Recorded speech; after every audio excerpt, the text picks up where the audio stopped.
champion Atlanta Braves baseball is presented by Truist. We join you from beautiful Miami, Florida on the banks of the Miccosukee Canal in Lone Depot Park, where the Braves and Marlins kick off a 4-game series. And folks, this is a big one. Why? Because after the series, the Braves are back home for a very, very tough week-long homestand. 4 with the Mets, 3 against the AL champion Houston Astros. So it would be great for the Braves to take care of business against a Marlins team that's really struggling on the offensive side of things tonight. Hi again, everybody. Chip Carey, Jeff Francoeur, partner. Braves have 3 wins on the road trip, fresh off a 2-game sweep with the Boston Red Sox up at Fenway Park. What do you look for the Braves in game 1 through 4 here in Miami this weekend? Well, you know, in the 9th inning Sunday in New York, we talked how important these 6 games would be. They took care of business in Boston. Now you've come down here, and I really think you got to try to take 3 out of 4 down here. You know what's coming up next week with the Mets and the Astros. So with that being said, the way the offense has swung the bats in Boston, you'd love to see that continue down here. The Marlins right now struggling to score runs since July 4th, averaging 2.4 runs a game. So to me, you're missing Sandy Alcantara. You can really take advantage of these matchups. I'd love to see the guys keep swinging the bat, and I love that we're going to get to see Grissom and Harris back in there 8-9 tonight. Yeah, the Kitty Corps has been terrific for the Braves on this road trip, and Vaughn Grissom, what an unforgettable big league debut against the Red Sox at Fenway Park. When we return, Kelly Kroll will welcome Vaughn Grissom to the big leagues. He plays his 2nd major league game tonight, this time against the Marlins in Miami.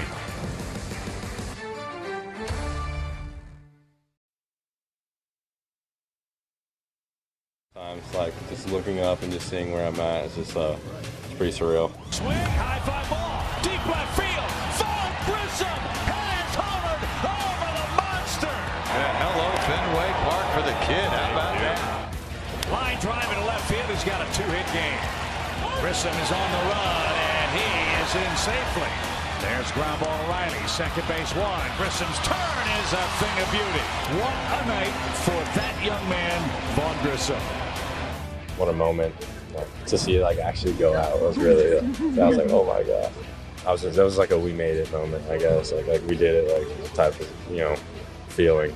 It was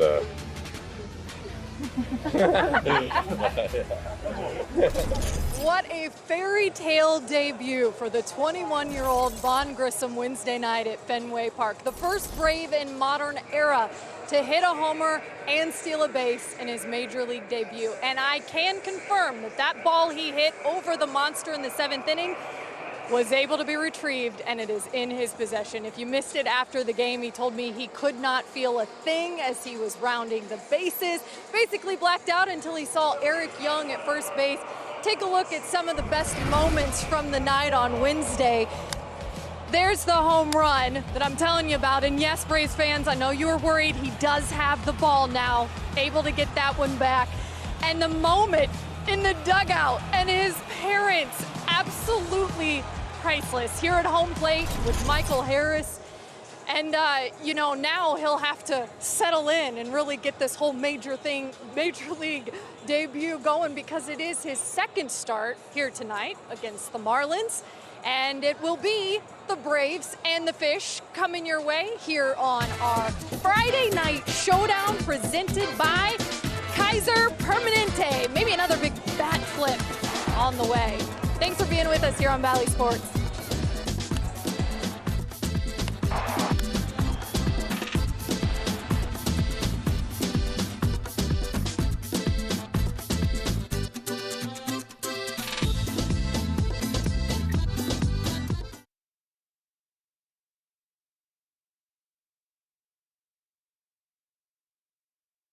It's brought to you by the GMC Sierra Heavy Duty Truck. Xfinity. Supercharge your home with supersonic Wi-Fi. Unbeatable internet. Only from Xfinity. And by Yamaha Boats and Wave Runners. It's been a spectacular day in South Florida as we join you from Lone Depot Park for our first of 4 with the Marlins. The Braves so far are 5-4 this year against Don Mattingly's club. And the Braves come to town red hot after winning 2 games up at Fenway Park. And that man at the top of the Toyota starting lineup has had himself a great road trip. Ronald hitting .414 on this 3-city trip. He has scored 6 runs. He's hit a home run.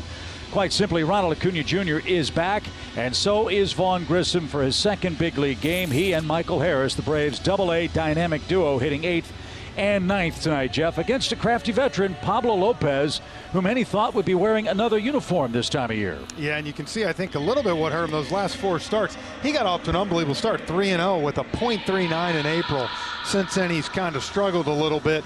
His fastball, I've been told, is getting way too much of the plate, and he's been getting hurt with that. Well, that sounds like a plan for the Braves here in Game 1 to keep up their hot hitting against a Marlins team that's really struggling to score runs. And they have, again, as I said, dropped 5 of the first 9 with Atlanta head-to-head.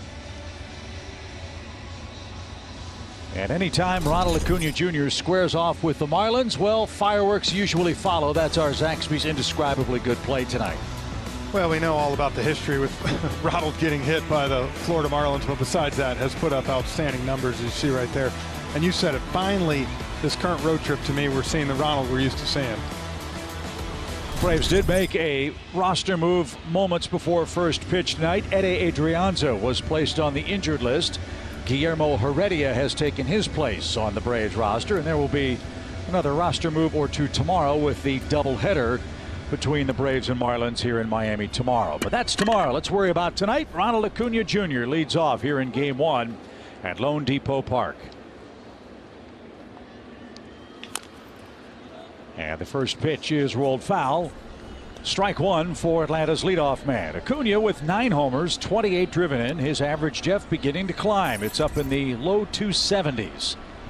272 to be exact.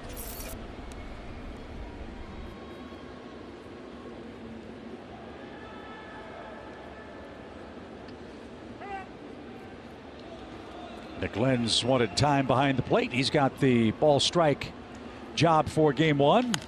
And that's out of play right side. It's 0-2. Yeah, we kind of felt like at the deadline when, from an offensive standpoint, you know, Ronald kind of, we were hoping this is where he starts to take off because it's been so just up and down. You know, he's been in and out of the lineup. So hopefully now these next 2 months, you can really see him get on a roll and ignite the offense.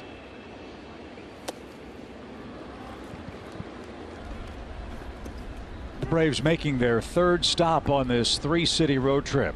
Packed houses in New York, packed houses at Fenway Park. Not the case in Miami, Jeff. How hard is that to gear up for when you're tired and thinking about getting back home? As that ball's driven down the right field line and is curling foul. When I think it's the toughest. Tonight, not so much. It's a night game. Guys are, you know, excited. It's still a fun park to play in because it's kind of got some, you know, life to it out there. Tomorrow, to me, is the 1 o'clock games. That's where it can be a little difficult to get yourself, you know, up for that.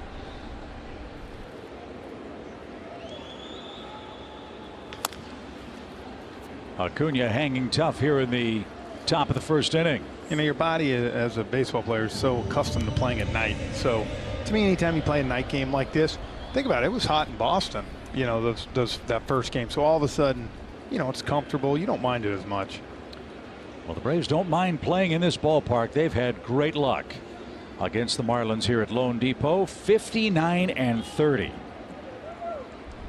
Head-to-head with the Fish in their home yard. In fact, the Braves have won 8 of the last 10 games head-to-head here on the road in Miami. And Acuna hanging tough, fouled that ball off his body. Let's see where that got him.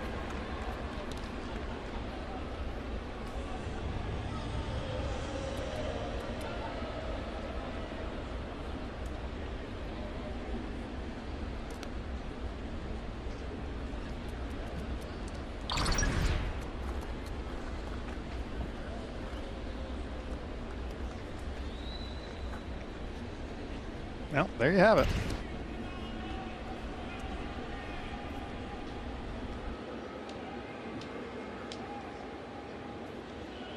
The 1-2 pitch up the middle, and Birdie playing in the shift unloads, and Acuna out on a bang play at first. He bends at the waist after he was retired on a ground ball out. Valiant battle, but he's retired on 7 pitches, and Dansby Swanson is coming up. So Jeff, what are your 4 keys tonight? Well, from an offensive standpoint, be aggressive. Look, as good as Lopez has been last year versus the Braves, 1-2 with a 9.69 in 4 starts. So, and then for Jake, bear down. This Marlins team has scored 3 runs or less in 11 straight games. Go after them. Dansby's had a solid road trip. Rides a 3-game hit streak into play tonight. Swanson with the most hits of any major leaguer since May 23rd, 96 of them. And during that stretch, Dansby hitting .324. He is having a great year. Hitting second. I thought that at bat he had Tuesday night in Boston in the 8th inning when he fouled off about 8 pitches, tough ones, and then hit that ball in that right center gap that scored Ronald from first. I thought that just shows you how far he's come from an offensive standpoint. I said at the time it was the at-bat of the year. I agree. For any Braves hitter. And that helped Atlanta outlast the Red Sox at Fenway Park. Especially coming off that tough series in New York, you know, able to kind of right the ship a little bit and win those 2 games. And that's the other thing. If the Braves have a good series here in Miami, they could come home with a winning road trip. And they went 3 out of 4 here. It's a 6-4 road trip. 1 ball, 2 strikes. And Stallings tried to steal one, didn't get the call. Oh, excuse me, 6-5. Forgot we had a 11-game road trip. This many, you lose count. Yeah, right. It's been a long trip. New York, Boston, now Miami. Hopefully a productive one with a good series here against the Fish.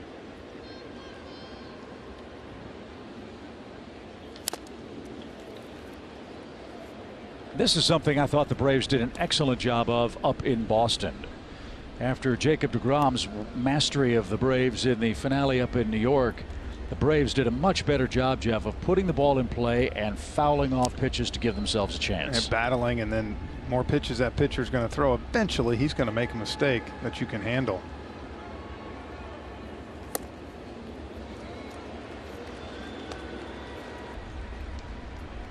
So Lopez, who's really struggled, as Jeff said, in his last 2 starts, 10 earned runs in his last 7 2/3 innings. He's given up 21 hits in that stretch. Braves trying to catch him at the right time. 1 out. Nobody aboard. And another foul ball from Swanson. Well, when Pablo's going right, that pitch you just saw, that's his pitch. That sink. He is able to run it in hard on the right-handed hitters. And good job by Dansby fouling that one off.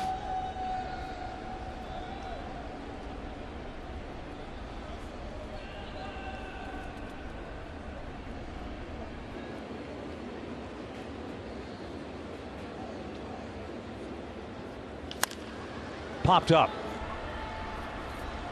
Lewin Diaz says he's got it, and he does. Dansby pops out, 2 away. And the Braves MVP candidate Austin Riley will bat for the first time.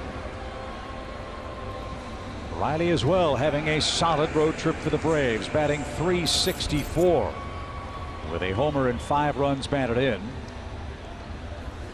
Riley with 30 homers, 74 RBIs, 33 doubles on the year.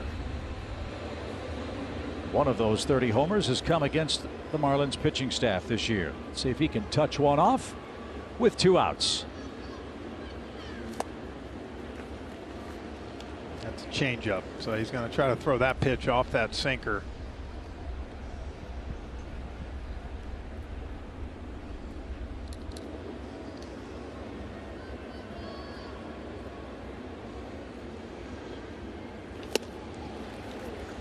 So after the changeup, 97 plenty good enough.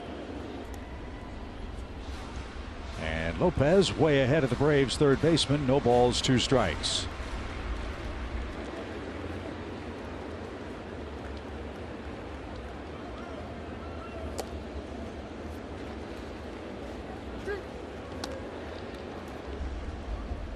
This has been a tough matchup for Austin head-to-head. Lifetime 2 for 10 against the Marlins righty. One of those hits has been a home run. But as Jeff pointed out, Pablo has not enjoyed facing the Braves. And he's throwing a lot of pitches here in the first inning.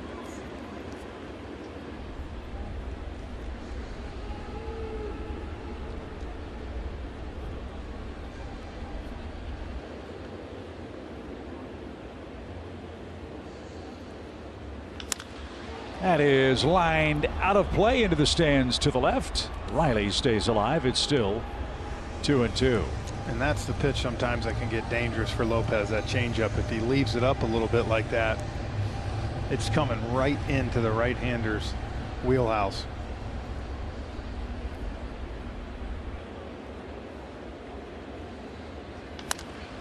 Another pop-up. Diaz gives chase, but won't have a play. Marlins 50-61 on the year.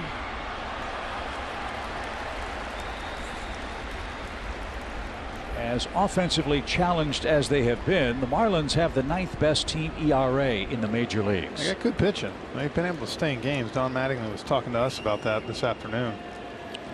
And we will miss Sandy Alcantara in this series, which is always good news.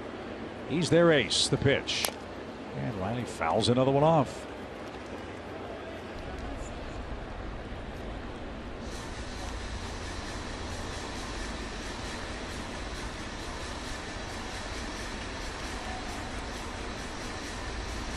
So if the Marlins find some offense, they'll find themselves improving in the standings. That's been the problem over the last 2 weeks. The pitch. Think about it. The guys they've got, you know, Soler's been injured a lot this year.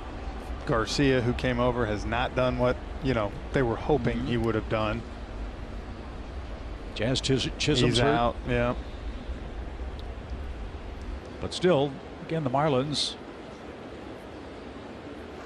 hanging in there. 50-61, as I said. 2 balls and 2 strikes again for Riley. Great at bats. Just great at bats in this first inning. And they're going to force Pablo to throw a 25th pitch. Look at the left side of the Miami infield. They're already pawing around. They've been out there a good long while. It's only the 3rd batter.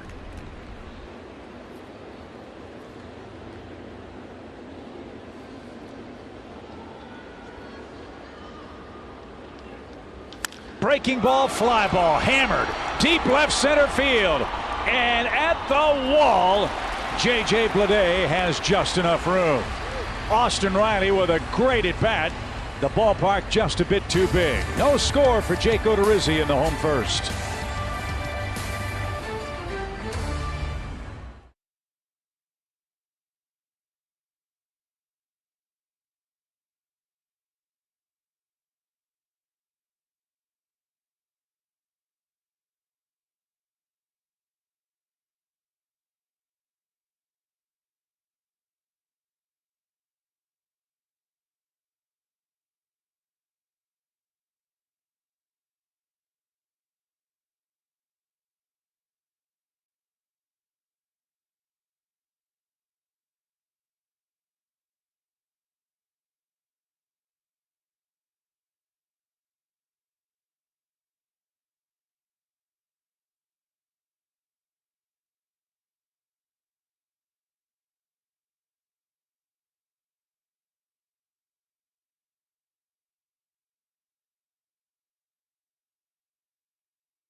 Just big enough to hold that drive into the glove of J.J. Bleday. So here come the Marlins, who have really struggled offensively. Joey Wendell is atop their Toyota starting lineup. But, Jeff, they added John Birdie and Brian Anderson, both back from injury rehabs. The Marlins think those 2 men will help their offense, which has scored just 19 runs in their last 11 games.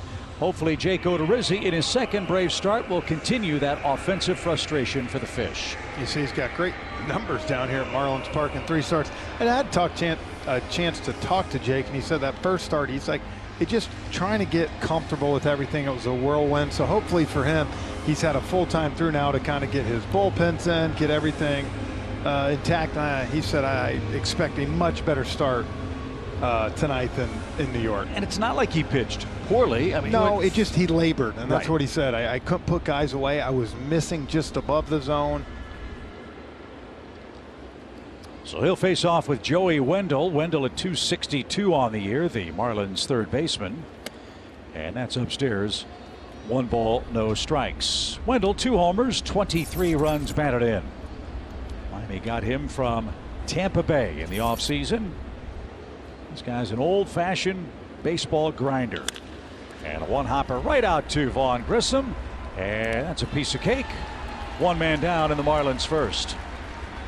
Can't say enough good things about that kid, Jeff. You know what he went through at Fenway Park. Homer in your first big league game. Wow. Yeah, that's the thing. Now all of a sudden, we talked about it on the pregame with Lauren and Nick. You know, he's got a chance to kind of have a day to, I guess you could say, relax, kind of take in all that happened. And now it's like anything. Look, he knows he's going to play here. You know, but what an experience for him to do it at Fenway Park also. As you heard Kelly say, Vaughn made big league history in that game against the Red Sox as the 3rd youngest player in the major leagues. They also look terrific defensively, which is extremely important, as you know. John Birdie, the second baseman, takes outside. Got to keep this guy off the base paths because he has 28 stolen bases. That's a big part of his game. Make him earn his way on with an even count. There's a good pitch. It's 1-2. And that's where Jake wants to live, kind of on the corners right there. Then go with that fastball up sometimes to get him. So yeah, it's just a little cut. Just enough to get you to swing at it and miss. Inside out swing, and Birdie stays alive. 1 ball and 2 strikes. Birdie with a couple of homers, 19 driven in. Had a great June with 18 of those 28 stolen bases. That's a Marlins franchise record for a month. Think about the great base runners they've had in this place. Well, that's off the plate. It's 2-2.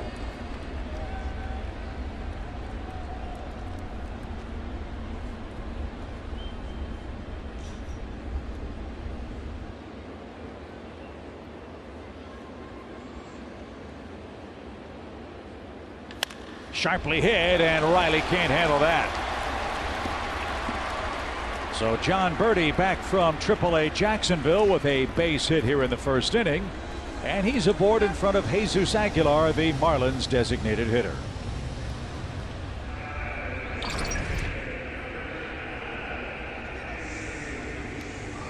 And Austin almost snagged that ball, which was impressive. That ball was hit hard. And in case you don't remember, it is now artificial surface here in Miami. That one skipped off the infield dirt past the Braves third baseman. So Birdie, with those 28 steals, has a good lead. Aguilar hitting .240 on the year. Yeah, I think the best decision they made was putting that turf down here. Anytime you have a place that you got to have the roof closed like this, Arizona, we saw it. Remember they used to have grass there too, and it gets beat up. Aguilar's hitting to 8 double plays this year, and Birdie scrambles back.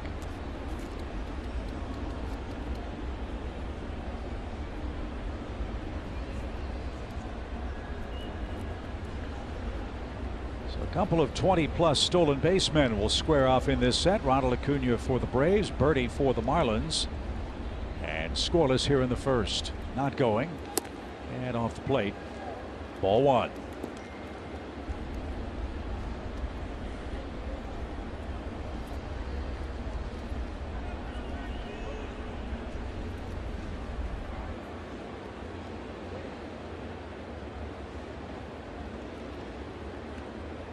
Another quarter step on that lead.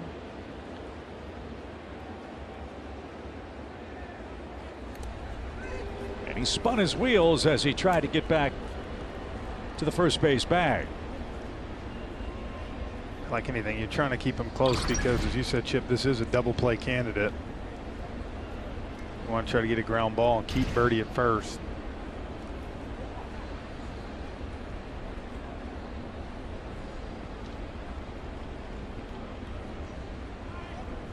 Again, the throw to first in a pretty close play. Yeah, he had him leaning there. Well, this will be a fun matchup. Contreras has one of the best arms of any National League catcher. And the Marlins trying to force the issue any way they can to jumpstart an anemic offense. Another good lead, not going. And in for a strike.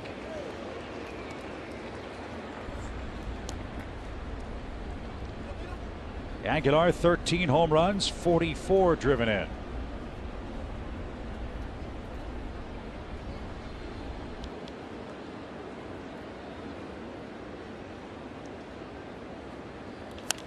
Popped up, jammed himself. Matt Olson says he's got it, and he'll make the catch in foul ground. Aguilar is out number 2, and we'll get our first look, Jeff, at Marlins rookie J.J. Bleday. Yeah, they're talking to a couple Marlins guys down there. They like this guy's approach. Got some gap-to-gap power. And that's, I think, the thing more that you'll see as this season goes on for this Marlins team. You're going to see some young players get chances because, you know, like you said, they're looking for offense anywhere they can find it. Well, they've had high hopes for this young man since they drafted him 4th overall out of Vanderbilt in 2019. Left-hand hitter, and fouled back. Like so many youngsters who were drafted in 2018, 2019, they didn't get to play in 2020, so that might have slowed the development of J.J. Bleday. Another Vandy guy getting drafted and getting to the big leagues. He had 20 home runs at AAA Jacksonville. The jumbo shrimp. The jumbo shrimp. No balls and a strike. And a little late. It's 0-2.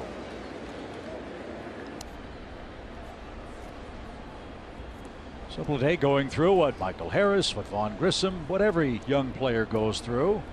Learning on the job in the best league there is. As Odorizzi way ahead, no balls, 2 strikes.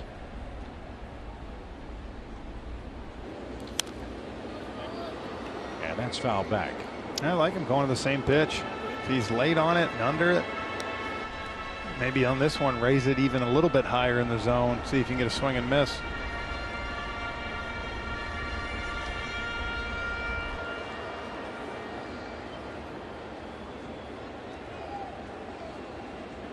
"13 pitches for Jake Odorizzi. No movement from Birdie yet at first. The pitch. And a swing and a miss. Pulled a string. And Odorizzi off to a terrific start. No runs, a hit, a man left. Matt Olson leads off the second for the Braves. No score in Miami.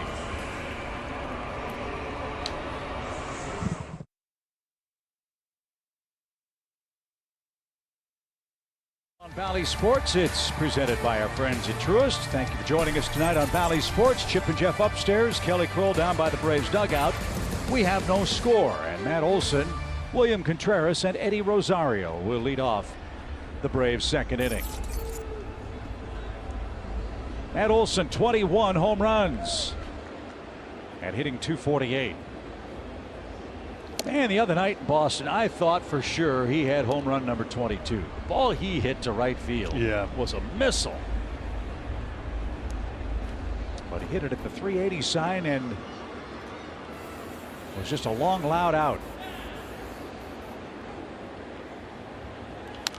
Out of play foul. That's what's fun about playing up there at that park, though. There's so many twists and turns to that park. Saw the Tuesday night Contreras hit that triple to the right center gap. I mean, you feel like you can run for days, and you hit a little pop up to the left field wall, and it's a double. 1-1 pitch. Just a little tight for the Braves first baseman, who leads the club in walks. That also with 36 doubles.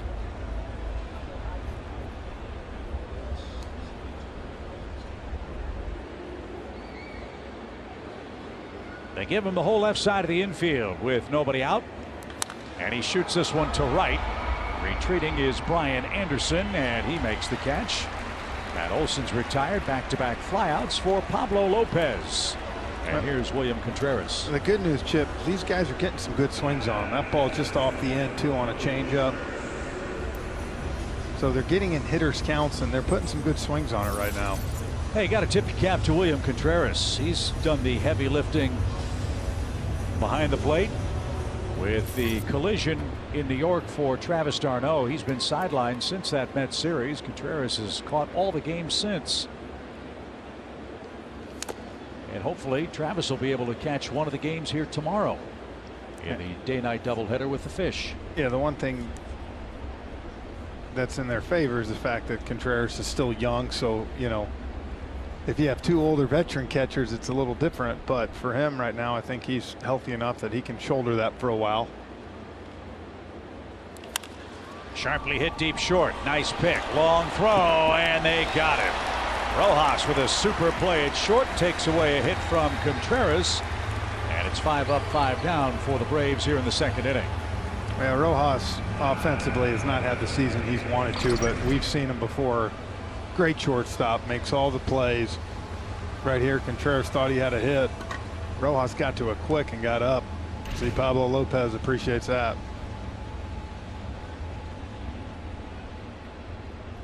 That brings up Eddie Rosario.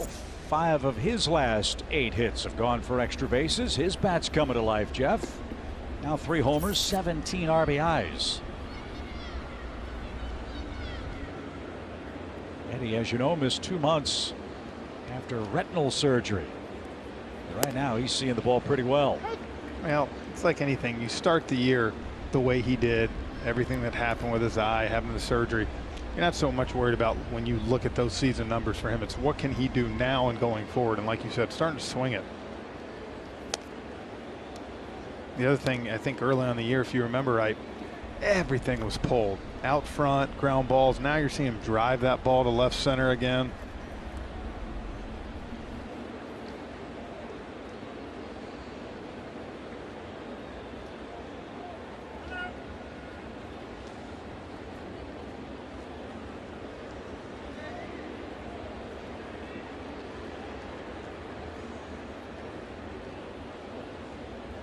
Swing and a drive, a bullet to right. Anderson retreats, won't get it. That's off the scoreboard. Rosario on his way to second. He'll slide in safely with a double off the right field wall.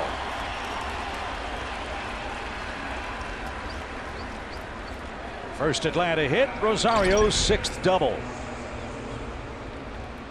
Just look how quiet his hands are right now. So pretty.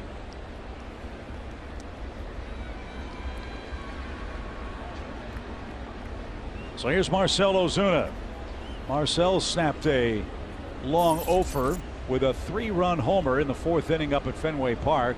Later in the game, a sacrifice fly. So 4 RBIs in his last game. And hopefully that's something that can jumpstart him. We really could use his bat getting going. And he loves hitting in this ballpark. More on that after the pitch, which is high. Ozuna at Lone Depot Park has played 12 games, 3 homers, 7 RBIs, and a .364 batting average. As a Brave. As a Brave. Yeah. Had some great years here for the Marlins, and we were talking to Don Mattingly today, and that's what he's saying. When Marcel's right, he's driving that ball to right center.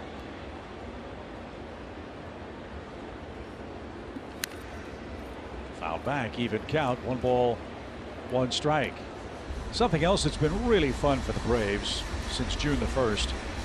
I can't remember any Braves team, Jeff, that has been this good with 2 outs. Yeah.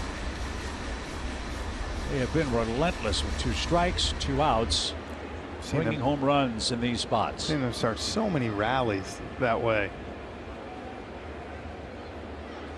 Well, they give Ozuna a lot of room on the right side. The pitch.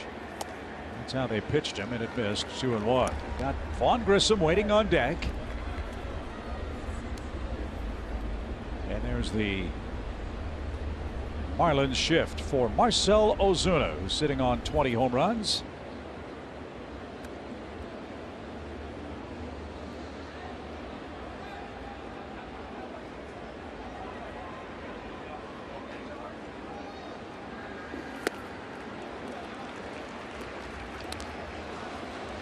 The changeup got him out in front.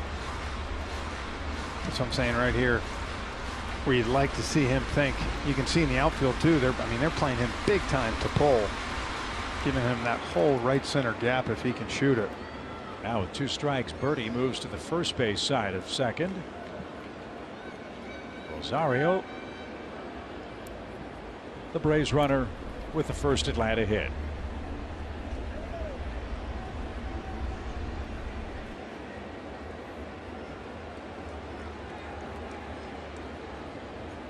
The 2-2 pitch into the Marlins dugout.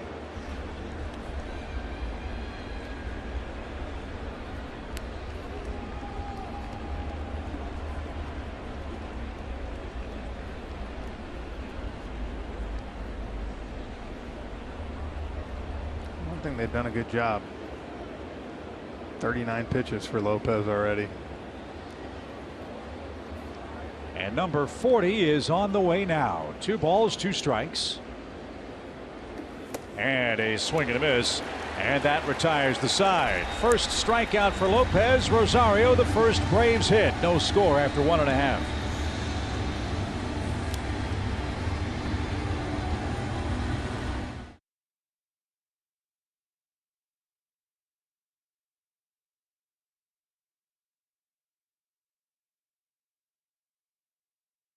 Odorizzi back out on the bump, and of course with a couple days off this week, the Braves able to adjust the rotation a little bit. Tomorrow should have been Max Fried's spot in the rotation, but in case you missed the news yesterday, he has been placed on the 7-day concussion IL, and in speaking with him this afternoon, he goes, you know, there really is no timetable for me. He is able to come off on Monday, guys, but this is the first concussion Max has ever had, he said, in his career, and he certainly the other day when he threw a side session could tell that he wasn't quite right yet. And I also wanted to update, Chip, you mentioned Travis d'Arnaud, the right leg soreness.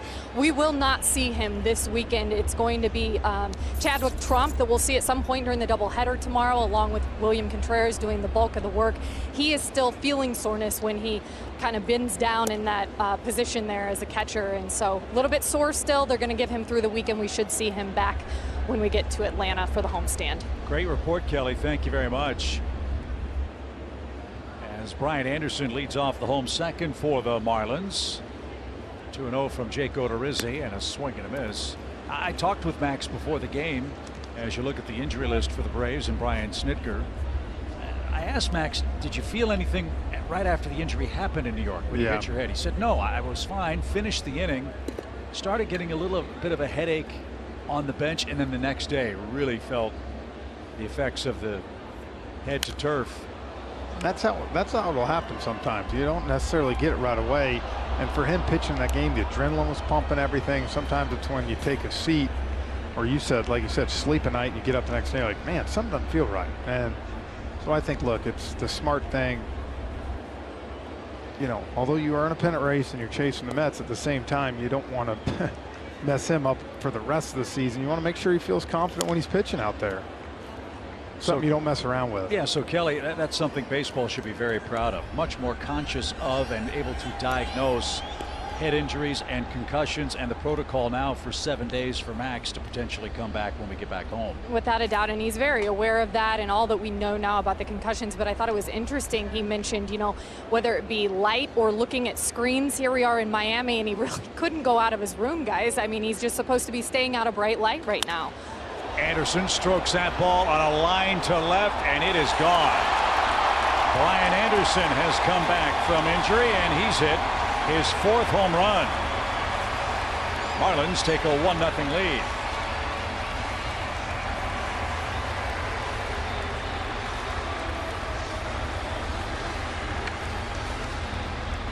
And that pitch right there was just up enough. And you can see he's trying to go away, mislocation. Anderson lined that one. That was a line shot in the left field. That's something the Marlins have been looking for. But Anderson has been oft injured with shoulder problems. That's why he's going to play the outfield for the most part going forward. He keeps diving for balls and injuring the shoulder. And he puts a hurting on a baseball tonight. The Marlins take a 1-0 lead here in the 2nd inning.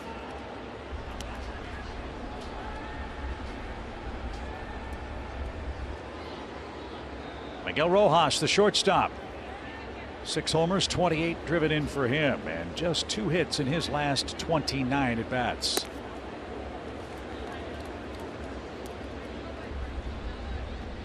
There's some power in this lineup, but this is the part now where it starts with Rojas, Diaz, Stallings, and Burdick that you feel like you really got to navigate and keep them off the bases.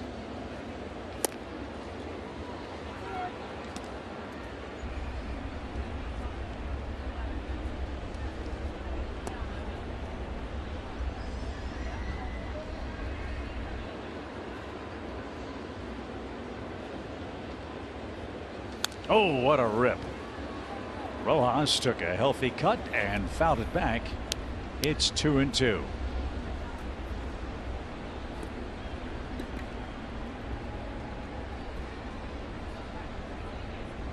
Only the 6th home run Jake has given up this year between Houston and Atlanta.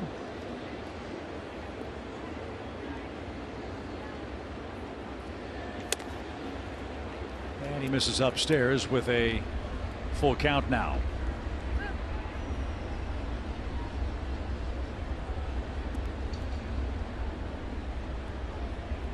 That's Lewin Diaz. They really like him at first base. Left-hand slugger. And the payoff. That's down the line near the pole. At the distance, but pulled foul.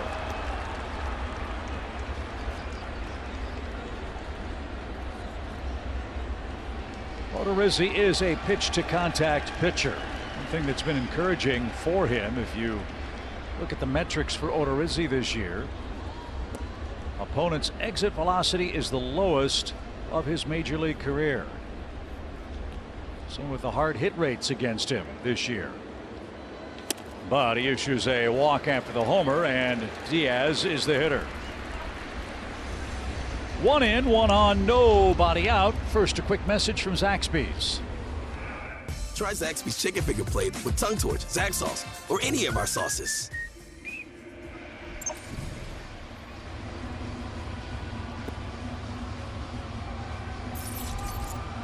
Lewin Diaz, a 154 average. He's been up and down between AAA and the big leagues 3 times this year.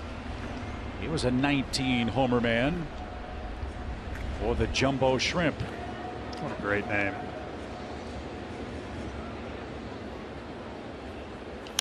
He's, you know, right now Jake is living. I know he throws the ball up sometimes, but everything is right belt high. He even talked to me about that the other day in Boston, saying, you know, for me, I do like to go there to get out, but I got to be able to throw down in the zone too. And right now he is missing everything up.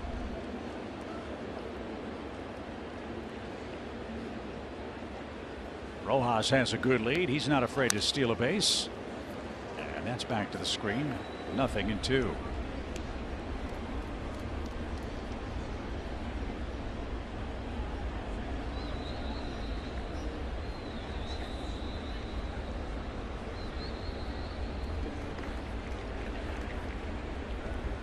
Brian Anderson homer leads off the Marlins second. 1-0. And now the 0-2.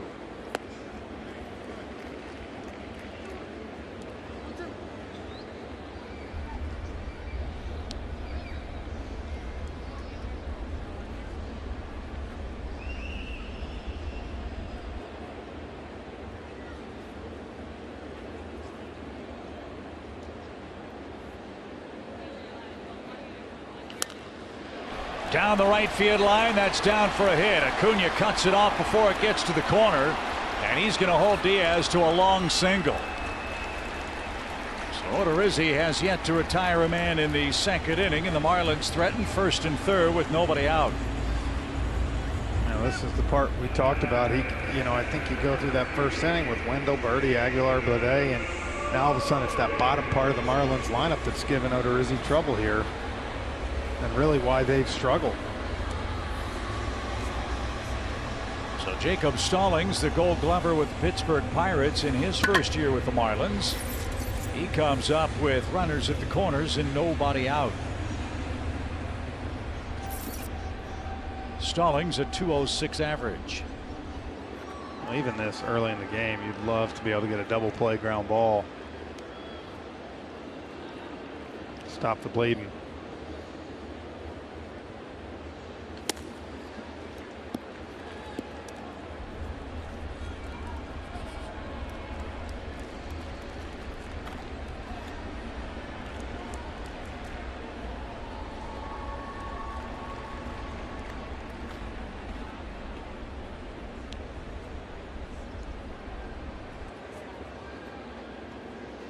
The 1-0 pitch. That one had some good action on it, and Stallings fouls it back. They really like Jacob behind the plate. He handles their staff very well, and it is a very solid Marlins pitching staff anchored by Sandy Alcantara. But they like more than a 206 average from their 8th place hitter. And this one on the ground to Riley. Second base one. Grissom the turn and the double play. It does score a run, but the Braves will take that all night long. 2-0 and now 2 outs. And I just said early in the game like this, you still feel with your offense you got plenty of outs to go. You needed something to stop it. This is what you want, something down in the zone. That's where Jake's got to pitch. So no RBI, the penalty for the double play. Nice turn, nice throw from Grissom. No problem with that. And another new Marlin digs in. We'll get our first look at Ryan Burdick.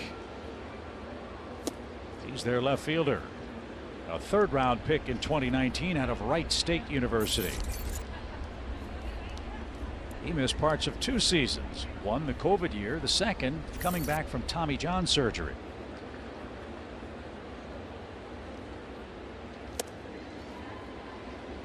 Don't see too many numbers at 86, do you?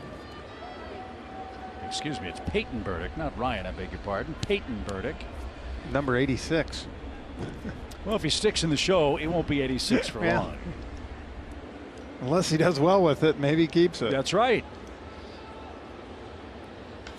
And a base hit the other way. So the Marlins have 4 hits, 3 of them in the inning. And the lineup turns over to Joey Wendell with 2 in and 2 out.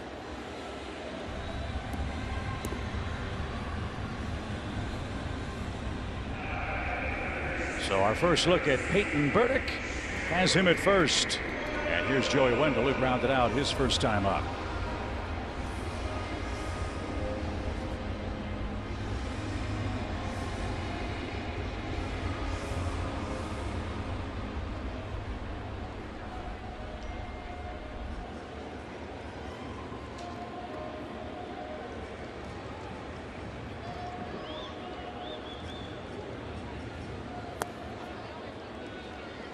Ball 1. Wendell, the 6th batter that Odorizzi is facing in this 2nd inning.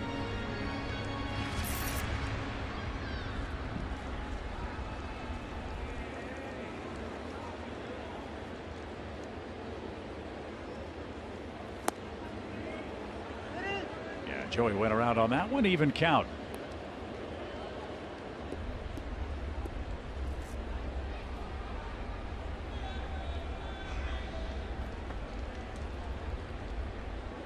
And no batting gloves for Joey Wendell. Old school. Love it. 1-1 count.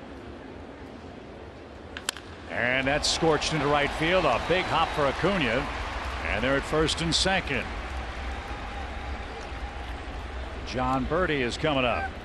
So the 2nd inning's not gone well for Jake. Homer, walk, single, double play, and now back-to-back hits. And that'll bring Braves pitching coach Rick Kranitz to the center of the diamond as Jake has thrown a lot of pitches in this 2nd inning of work.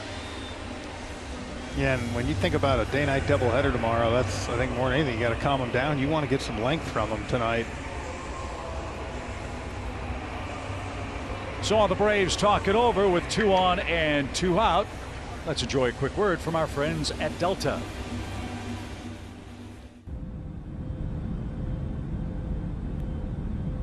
Delta, proud to be the official airline of the 2021 World Champion Atlanta Braves.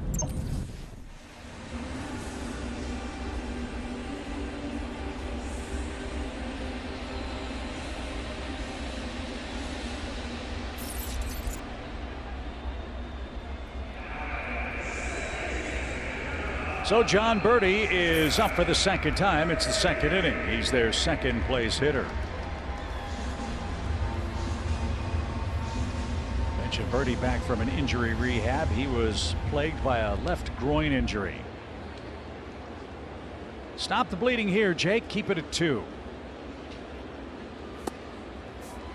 There's a good start. 0-1 the count. Change up down in the zone.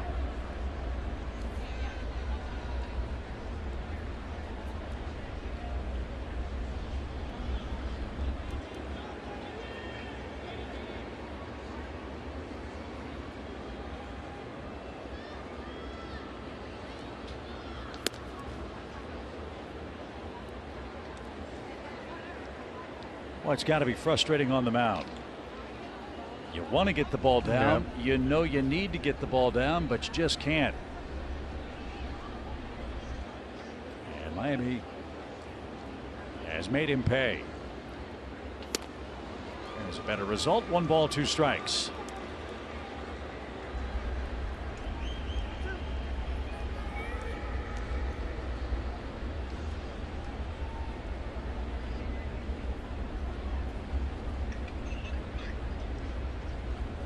Nine pitches for Jake this inning. The 1-2 pitch.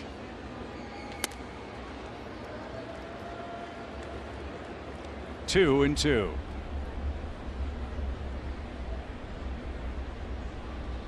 Two in, 2 on, 2 out.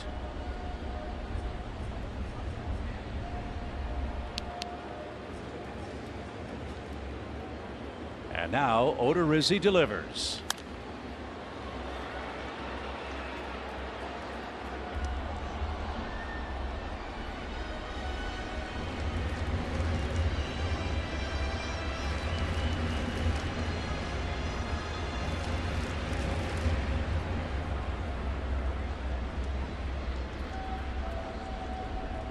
Fast runners on for the Fish.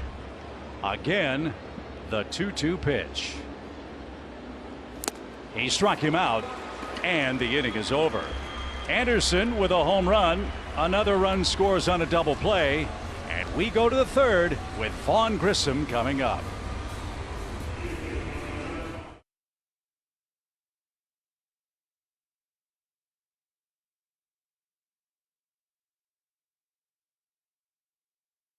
Debut at Fenway Park, which included a home run, a multi-hit game, and a stolen base for Vaughn Grissom. Now, Jeff, the challenge, try to do it again in your second big league game. We welcome him to the show with this unbelievable shot over the Green Monster. Yeah, and a nice little bat flip there. Over the stands, too. You know, take a look at our StatCast 3D powered by Google Cloud, coming right over 412. First big league hit, a bomb. And I'm sure you heard Kelly's report on Braves Live. He did get that souvenir baseball. Yeah. It was hit out of the ballpark. And behind the Green Monster in Boston, there's a parking lot. And one of the security guards at Fenway Park picked it up and found his way to the Braves clubhouse for that big league souvenir. Did you get yours off Glendon Rush? I did, yeah. My favorite player in the big leagues. That's understandable. As Grissom bats with the Braves down 2. So what is the challenge, Jeff? You have an unforgettable game. You get the first hit, the first homer out of the way. Now just coming back down to earth, realizing, hey, I got to do it again. As much fun as that was, you know, there's another game, 2 tomorrow. Look, and one thing I love about this organization since I've came up was when you're young and you come up, they're going to give you every opportunity to keep going out there. Smith will not be shy about playing them. Yeah, that happened in your era with Bobby Cox and John Schuerholz. That has continued with Alex Anthopoulos. As Grissom tried to yank that out of the park and strikes out. And that's number 2 for Pablo Lopez. Since Alex Anthopoulos joined the Braves organization as president of baseball operations and general manager, the Braves have started 7 different players as young as Mr. Grissom. Think about that. The trust you have in your system, the developmental work of your system, and Turn them loose. They're not afraid to bring guys up from Double-A and say, here you go. And that's, to me, the most unbelievable part. Grissom had 91 at-bats at Double-A. Yeah. And made it look easy at Fenway Park. Michael Harris takes one up the middle. It bounces off the front slope of the mound, and he'll be the second out. Here in the top of the third inning. Acuna coming up. 2 up, 2 down. Ronald is our Synovus Get There feature of the game. Well, it's about the time that Michael Harris came up, took over that center field spot, allowing Ronald to go to right. You can see the numbers they've put up. Adam Duvall part of that in left field, and of course Rosario now with Adam out. What a job they've done in the outfield. And stabilized the defense out there. First 2 months, it was not what we're used to seeing from the Braves outfield defense. Now very athletic again. Ronald had a long at bat in the first inning before he grounded out into the shift. So Acuna 0 for 1. And drives that one out of play to the right. Strike 1.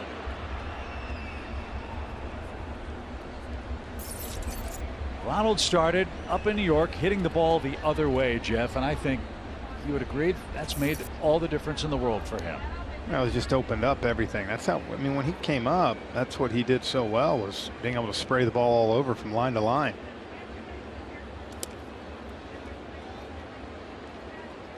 I still go back to that home run derby in 19, if you remember, in Cleveland, and how many times he just wore out that right center gap. Yeah, it looked like an old-fashioned fan. Exactly. Right? And you go back to even this home run derby that you saw him, it was kind of pull, and that's just not his strength. He's going to pull the ball because he's a great baseball player, but he can hit it anywhere.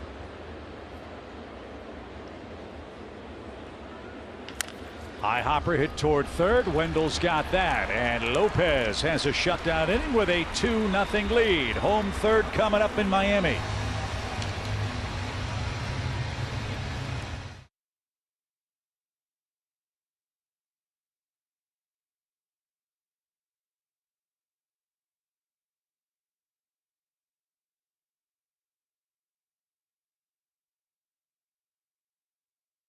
Head to the bottom of the third inning here at Lone Depot Park. The 3, 4, 5 hitters are coming up against Jake Odorizzi. The MLB app is the #1 app for live baseball. Make sure you pick it up with the pennant races heating up as we enter the midpoint of the month of August.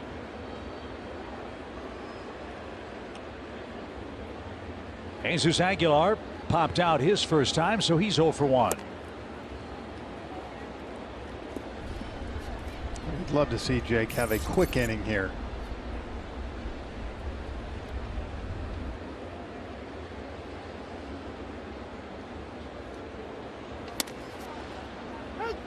Got a high strike called there. Yeah.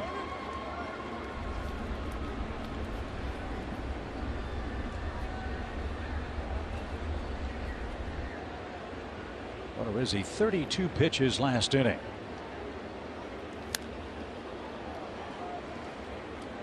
Fortunate that was fouled away. That would have been ball 2. Instead, it's a 1-2 count for the Miami designated hitter.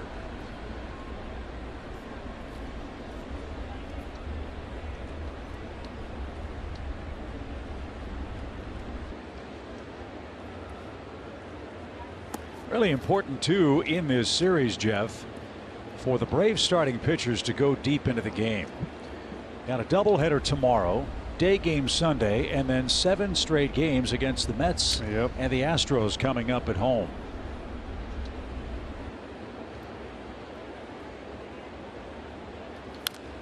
Well, I think like anything too, especially when you know, we saw last weekend in New York, that Mets team, you know, from an offense standpoint, they're going to work you a little bit. So you want to make sure your pen, you want to get these starters this weekend kind of as deep as you possibly can in the game, because you'd like to have a nice full pen going against the Mets and Astros. Taken low, it's a full count. Let's not forget too that it's been a while, but Major League pitching staffs limited to only 13 pitchers. which makes the degree of difficulty even more so with all these games piling up. Full count. And the doubleheader tomorrow for the Braves and Marlins as a result of the season starting a week later than originally scheduled. And after this series with Miami, we've got them twice more, including September 2nd, 3rd, and 4th in Atlanta, and the final 3 games of the regular season back here in Miami. On the ground, right to Dansby. And he'll have no trouble taking care of Aguilar. Ground ball out is the first of the 3rd inning. And here's Blade. JJ struck out to end the Miami first.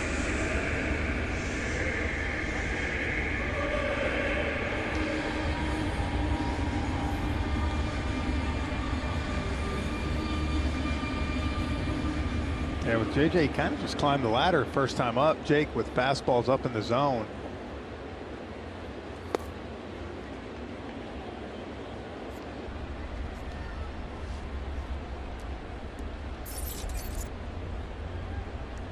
And the 4th overall pick in the draft 3 years ago.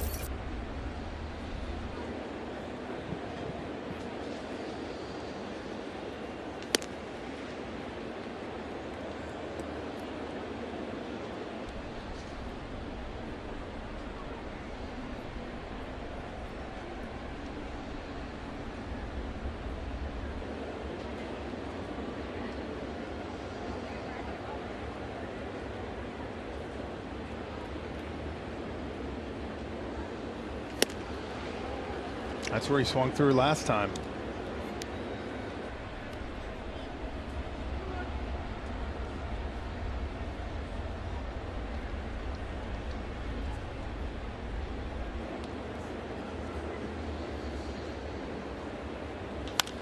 Lifted toward left, and Eddie Rosario is in a dozen steps and puts that away. 2 quick outs.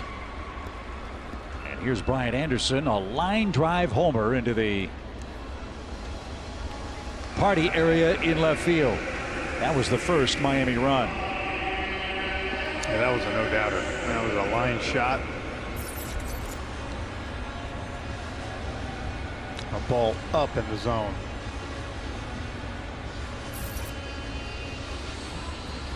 So 4 homers for Anderson.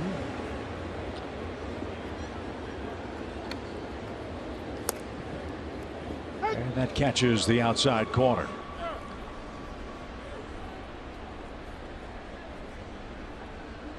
Somebody barking in the Marlins dugout at Nick Lentz behind the plate. I didn't like that. Thought it was low.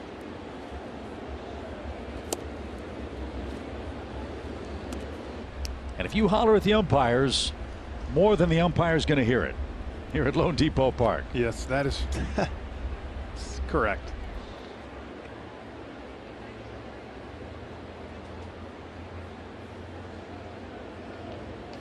You know, you did make a good point, though, talking at the top of the zone there about, you know, you came from New York where it was great crowds, Boston, obviously great atmosphere 2 nights, and then you come down here, you know, it can be different. It's very quiet.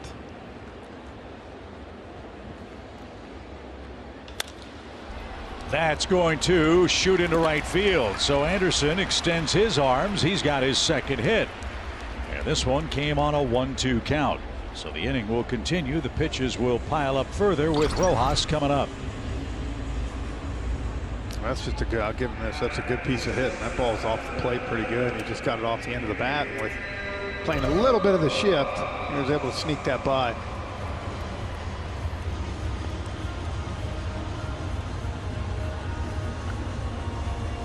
So Rojas took a base on balls and scored on the double play turned in by Jake Odorizzi in the 2nd inning. Rojas 2 for 29 at the plate after an 8-game hitting streak.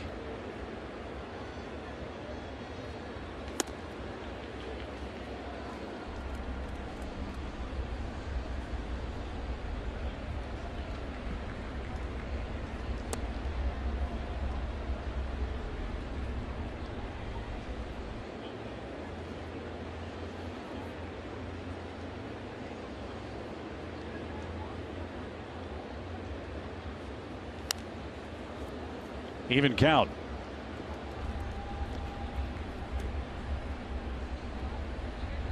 When the Braves come up in the 4th inning, Lopez will start his second trip through the Braves batting order. And I have a much better idea of what Lopez has and hasn't. What he has for the moment is a 2-0 lead. The Marlins have out hit us 6-1. There's a good pitch. Again, it's 1-2. And you see, I mean, the ump's got a little bit of a, Nick Lent's got a bigger zone, so you'd like to see hit these edges, take advantage of it.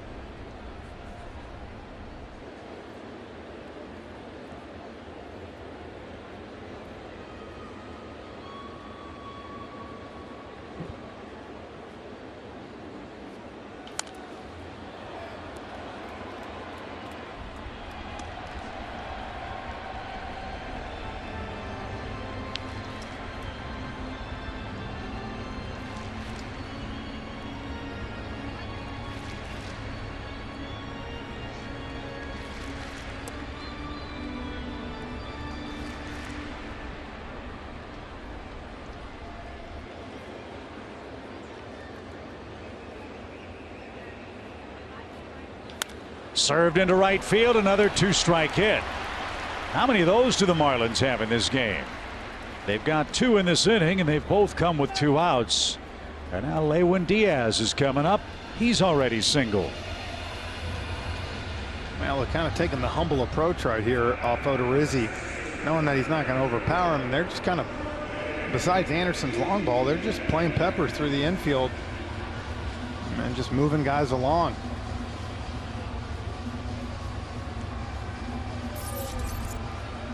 So 67 pitches for Odorizzi. He's in the 3rd inning tonight. He's down by 2. And Lewin Diaz, the first baseman, is standing in.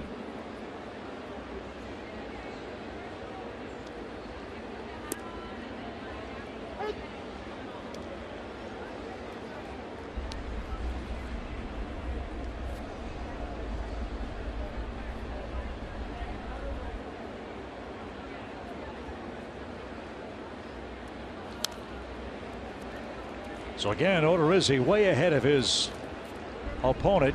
This time it's 0-2. That's the thing. He's getting ahead like this, but he's got to make that final pitch.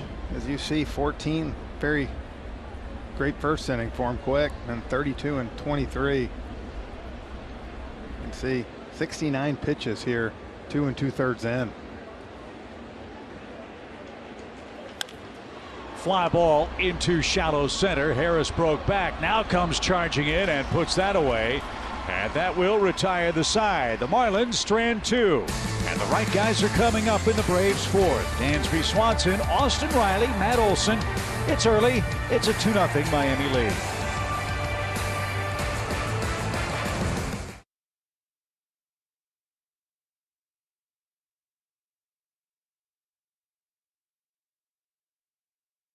From getting this game tied in Miami, second time through the order. It starts with Dansby Swanson, who's been a bright spot for the Braves.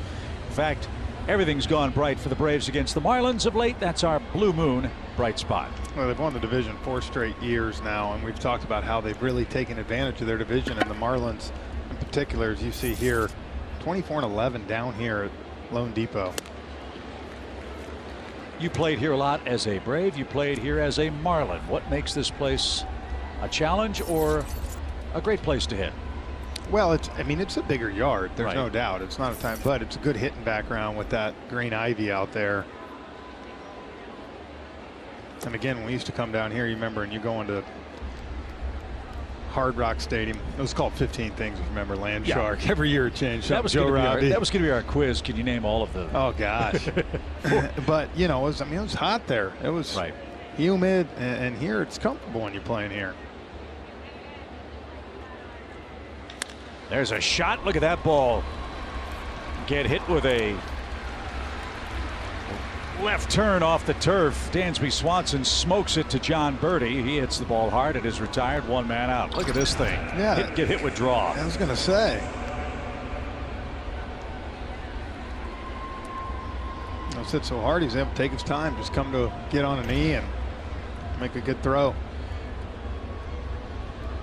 See, Austin Riley last time just missed a home run to left center. Yeah, Riley saw 10 pitches in that first inning try against Pablo Lopez. He threw 25 pitches in the first inning. He's only up to 54 as he has one out in the fourth.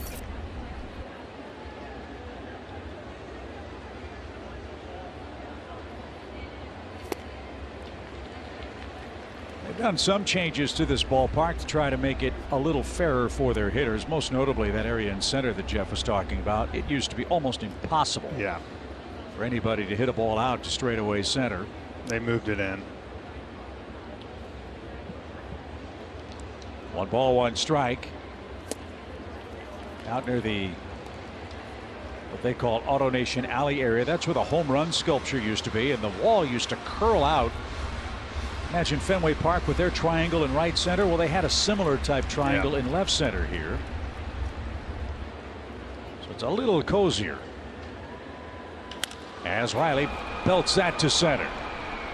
And Blade, a nice running catch onto the warning track. Austin's hit the ball right on the barrel twice and has nothing to show for it. He's out number 2. He's got about 750 feet of 2 outs. Yeah, I know you love that home run sculpture. It's one of your favorite things. Yeah, I miss it a lot. I remember a game down here. You remember when Dan Ugla would come here, former Marlin?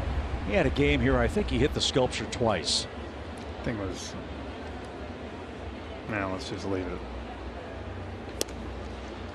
A strike it two. Didn't belong in here. Put it that way. I think they got it outside now, right? Yeah, they do. Here outside Marlins Park. As we close in on 8 o'clock, Kelly Kroll downstairs by the Braves dugout. Chip Carey with noted art critic Jeff Rancourt as the Braves play the Marlins in Game 1.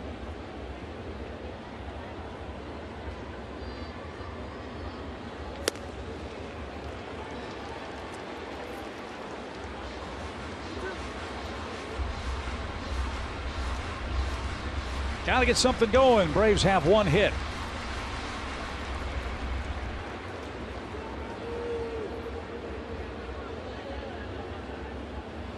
Swing and a drive. That's hammered right center field. That ball is gone. There we go. Matt Olson with a 2-out line drive homer. And the Braves have cut the lead in half. Man, he needed someone to get it going. Austin Riley, 2 long drives, nothing to show for it. Matt, as you can see, 108 off the bat, 411 feet right into that ivy. Gets a pitch up. You could see Pablo right away putting his head down, knowing that he had made a mistake. So again, Jeff, 2-out Lightning for the Braves. 22 home runs for Matt Olson now. And we're back in the game. 2-1 game. Here's William Contreras. And to illustrate our point, 4 or 5 years ago, that ball's not even to the warning track. It's not even close. It's a double. You can see where when we show it here, maybe in a minute, you can see where the old wall was and how it kind of went across. I think it was 415 to center or something like that. So right from the edge of the Braves bullpen in right field, the ivy starts, and if you follow the contour of that, that's where the wall used to be here in Miami. And Contreras didn't think that was a strike. So it's 1-2 to him. Atlanta a run on 2 hits tonight, and a souvenir awaiting pickup for Matt Olson, his first homer of the year against the Marlins. There you see that where the 387 is, it would keep coming all the way there. You can see the cutout.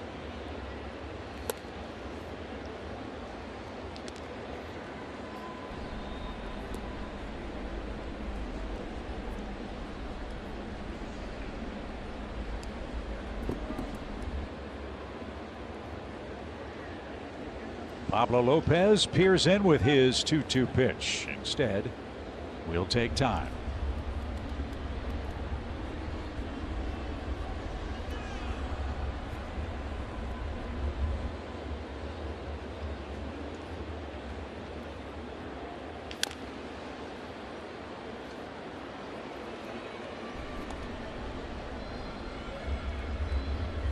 Contreras, an all-star for the Braves. 15 homers, 30 RBIs. He's having a good road trip, hitting over 300 at the start of tonight's play.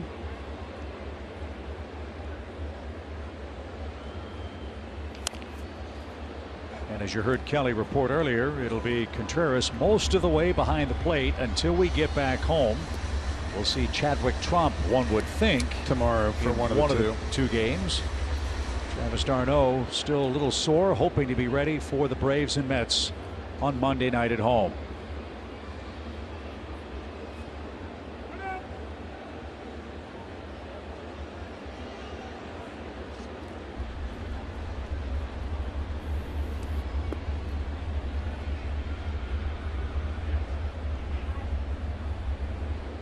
The 2-2.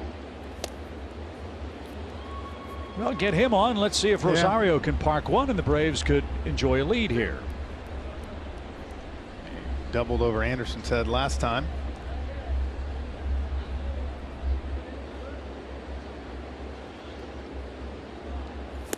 But it's not to be. William is down on strikes, and the Braves get a Matt Olson homer to get themselves back in the game. Home fourth coming up. Matt Olson with 22 home runs, 71 RBIs, and after 3.5, the Marlins lead is now 2-1.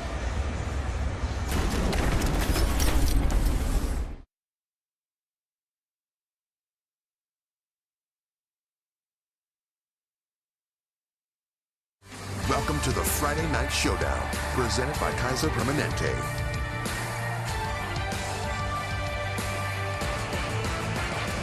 And there's your scope.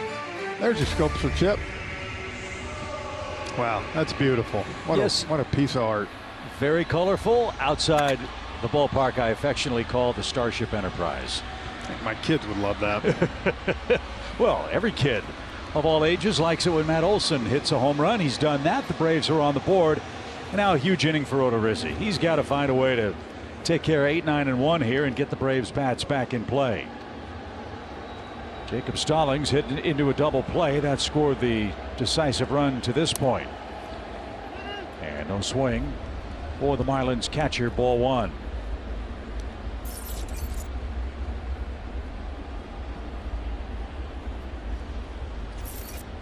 Stallings, Burdick, and Wendell. That's driven toward right, but sailing into the seats here in South Florida, where a lot of Braves fans have made their way to Marlins Park. And what we love playing our games at Truist Park. We love playing on the road because Braves country is representing. A lot of them in New York, a ton in Boston, and a lot here tonight. To say there was a lot in Beantown. And we hope a lot of you will join us on Monday night for our showdown with the Mets. It's in the dirt. 2 balls and a strike. 4 with the Mets, and then a World Series rematch with the Braves and the Houston Astros next weekend at home. Yeah, Snitker family reunion. Yes. Troy Snitker, one of the hitting coaches for the Astros. And a line drive into right field. That's going to get down and roll to the warning track, and it's going to bounce up against the wall. And Jacob Stallings with a leadoff double to start the 4th inning.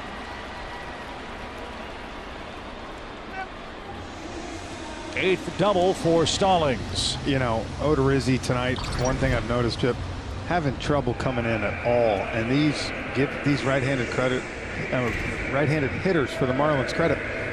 They're just pounding everything to right center, to that gap, shooting the hole.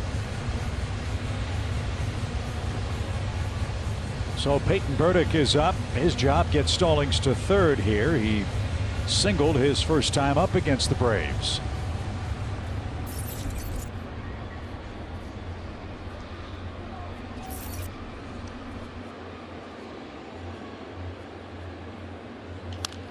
Popped up and back our way. Foul. It's a strike.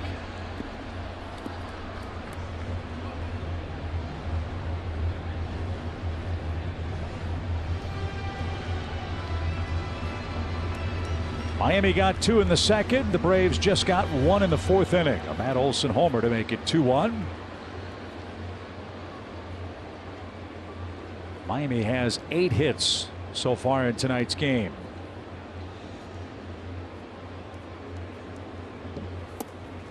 And Jake nearly tripped as he threw that ball off the plate. 1 ball, 1 strike.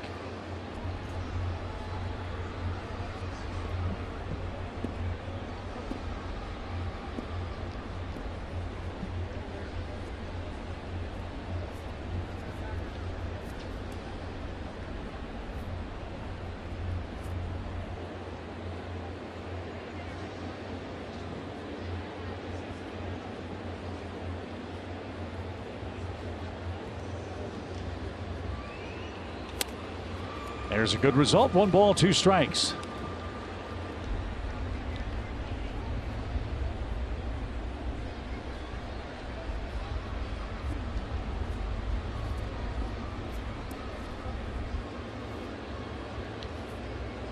Like the Braves' chances in this game, when they hit a homer, they're 59-28 on the year. I'd love a strikeout here. Yep. Keep Stallings at second base. And with the pitch count for Odorizzi approaching 80, Colin McHugh has gotten up first in the Braves bullpen. And we will have a 27th man on the roster tomorrow for the day-night doubleheader. The pitch will also be the first day-night doubleheader in the history of this ballpark. Yeah, you can't imagine there's too many rainouts here. Nope.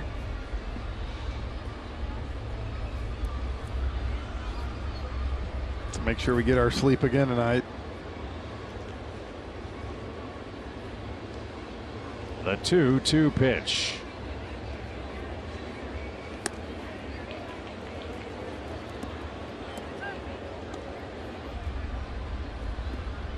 And Jake's been up in the zone an awful lot tonight.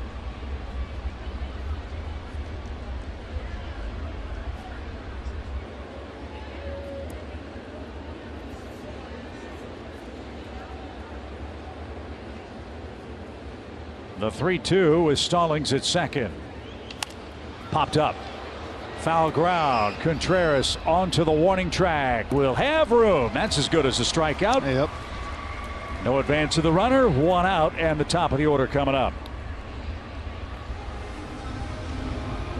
I know he's definitely not been as efficient as he's wanted to tonight, Jake, but at the same time, if you get out of this inning at 2-1, like I said, with the offense the Braves have and the bullpen, yeah, you hope he was going to give you 6, but at the same time, you keep it like this, you feel real good about this Braves offense eventually breaking through for a crooked number. Joey Wendell singled his last time up. He's 1 for 2.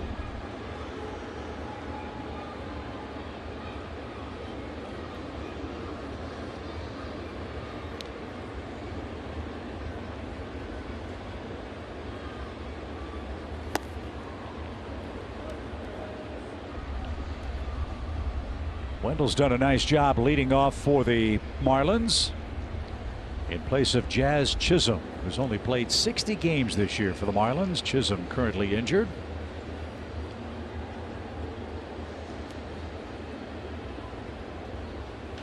High fly ball right center. Acuna is over. Plenty of room for Ronald to make that catch, and no way Stallings will advance as Ronald fires a strike to third. That's the second out.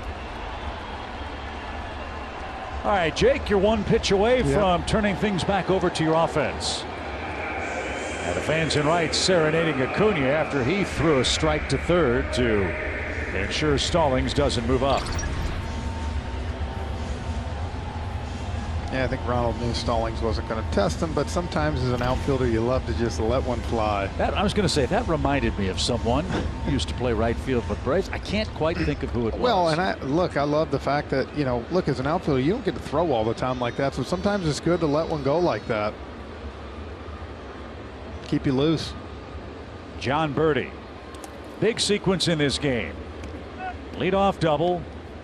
Pop out, fly out. You get Birdie. Momentum swings a little bit further into your dugout. Birdie singled in the first, struck out in the second.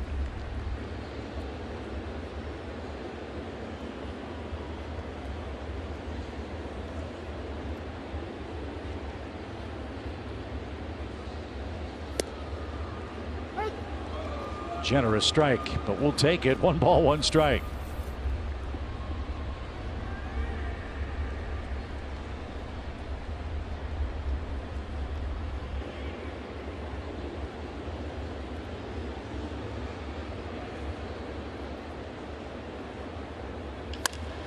Line drive center and right at Michael, who snares that knee high in straightaway center. Nice job by Odorizzi to work around a leadoff double. Braves bats are back to work.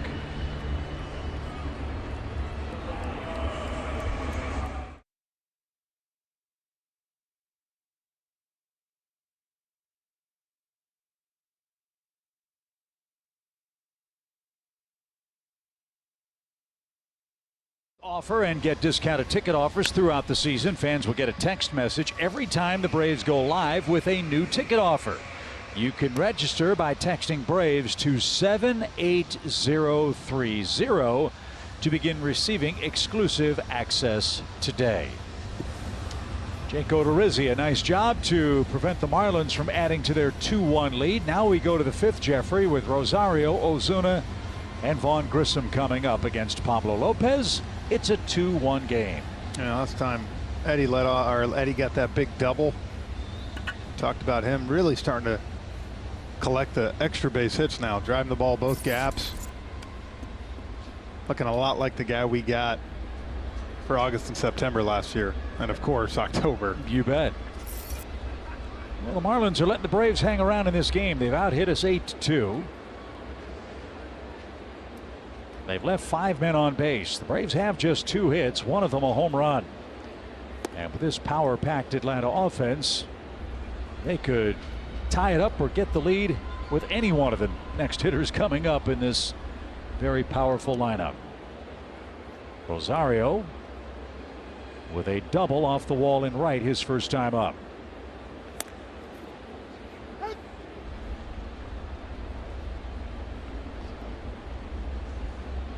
87 pitches for Odorizzi. Has he reached the finish line, Jeff? You know, we were sitting there wondering that. Maybe after battling like that at a 2-1 game, ball games obviously still very close, you might see them go down to Colin McHugh, knowing that Colin can give you 2 innings, and if the offense can get the lead, then you kind of set up with where you want at the back end of the bullpen.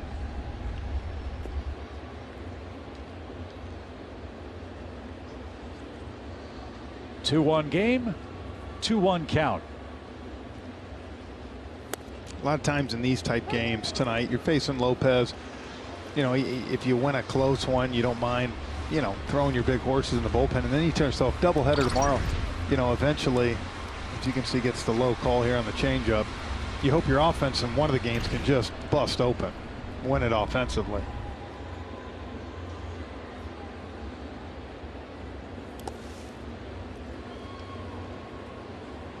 Full count.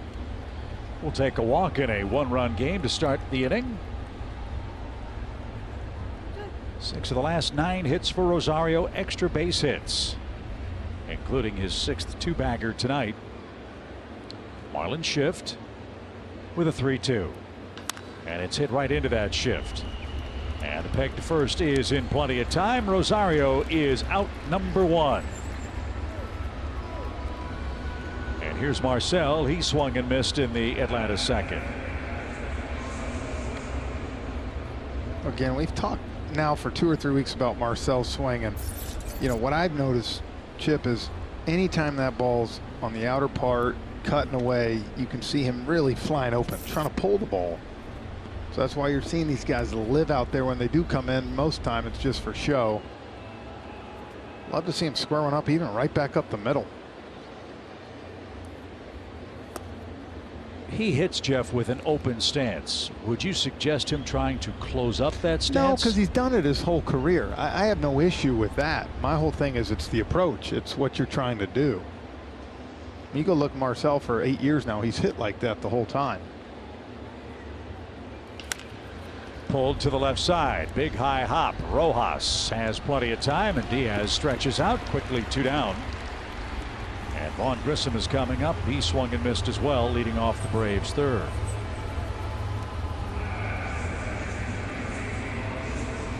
Seven ground ball outs for Pablo Lopez, who has struck out 3. Grissom was his second victim. And what a major league debut for Vaughn Grissom. First player in Braves history in the modern era with a homer and stolen base in his major league debut. And this is where the adjustment comes. You know, that's what he struck out on first time up, that changeup. You're not used to seeing right-handed changeups like this in Double-A. You know, and then he throws you 94, and what happens? You're down 0-2. So for him, it's just, you know, trying to keep it as simple as he can. That's one thing we've preached with Michael Harris up here. It's been so impressive to me is, you know, the just consistency of his approach, going the other way, not trying to do too much. And a swing and a miss will retire Grissom on strikes. And Pablo Lopez has a 1-2-3 fifth inning.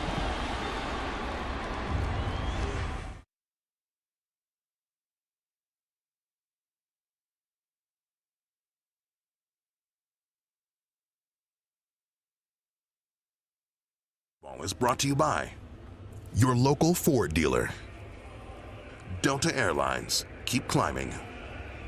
And by Truist. When you start with care, you get a different kind of bank. Sunshine and tropical breezes here in Miami, where the Marlins lead 2-1. We enter the bottom of the fifth inning, and as we figured, the evening is over for Jake Odorizzi. Colin McHugh is the first man out of the Braves bullpen. Collins had a super season. This is his 40th game in relief.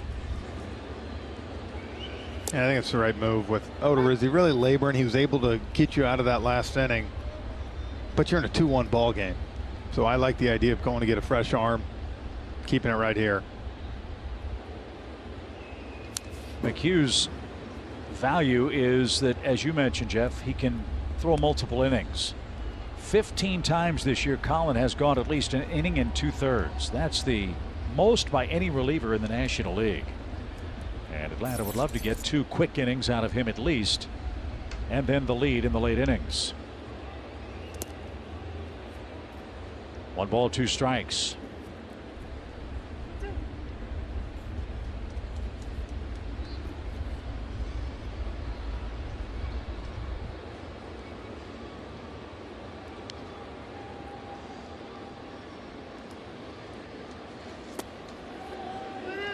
No chase from Jesus Aguilar, the Marlins leadoff man.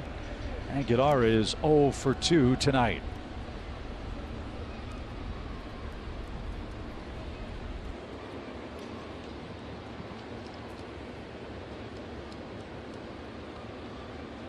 Big shift for Jesus.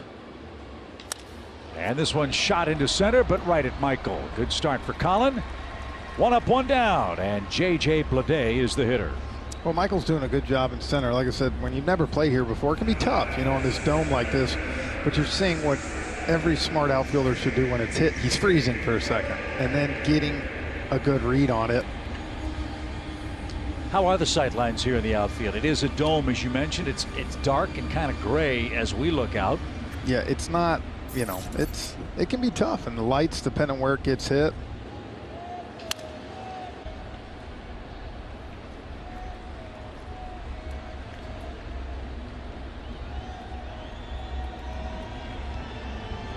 That's the view Michael Harris has. How many, if any, fans in the upper deck behind home plate? And very dark. And then the ball gets into the rafters here at Lone Depot Park, where they've had the roof open twice for Miami this year in regular season play. It's closed tonight. That's what I bet you it was that first homestand at some point. You get a nice game or two.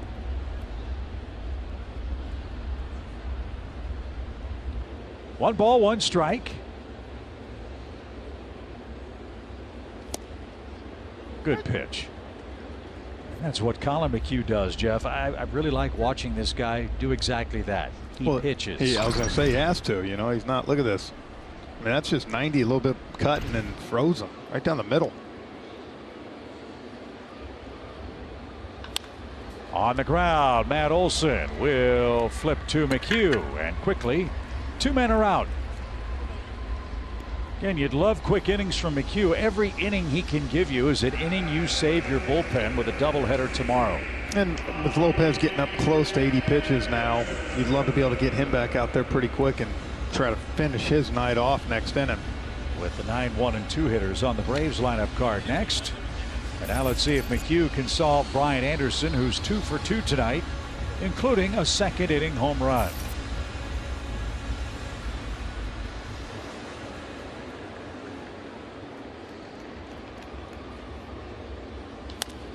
High fly ball toward right.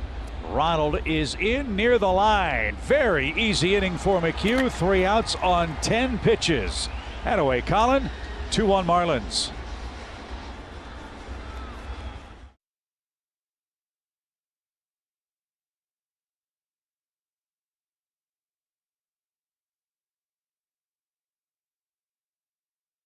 Here in Miami, Braves trailing the Marlins 2-1. Michael Harris leading things off this inning, and there may be no one who was more excited outside of maybe mom, dad, and the family than Michael Harris for Vaughn Grissom's debut the other night. Of course, guys, he was the one waiting for him at home plate after the home run. He also stuck around through his entire post-game interview on the field, the crowd chanting his name there in Boston.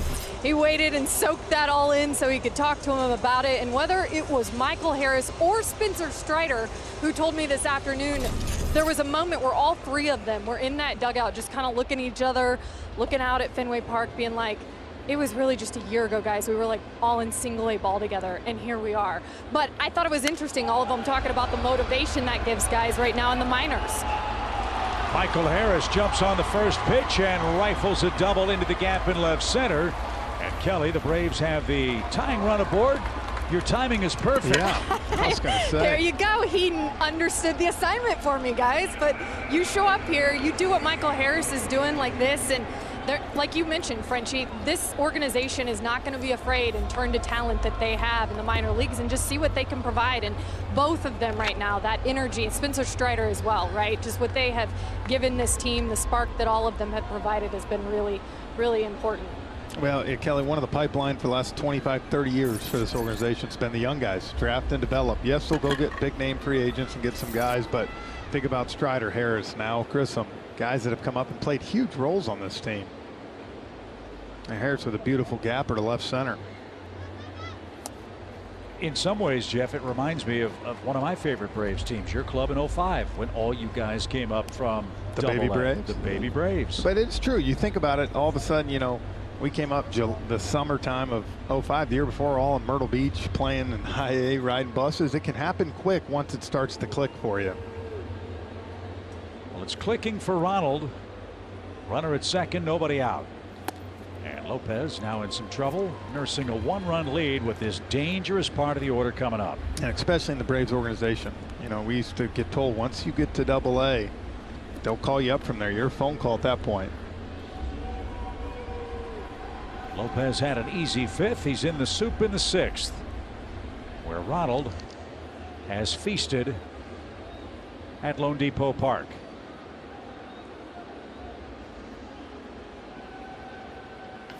Oh, rolled foul. 2 balls and a strike. Lifetime in Miami, Acuna is hitting .325, 21 homers, 63 runs scored. Is that good? That's real good. Change up.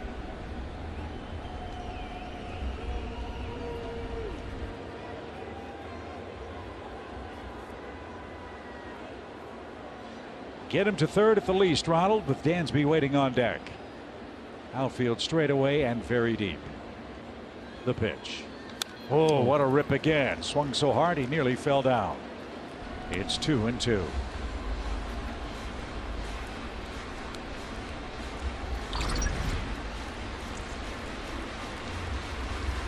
Yeah, good rip. If that ball comes back a little bit more to the plate, he painted on that corner. A lot of times you'll see him throw that and then come back with the changeup off that pitch. Again, if the ball's down, it's a good pitch. If he hangs it, Acuna could drive in that left gap.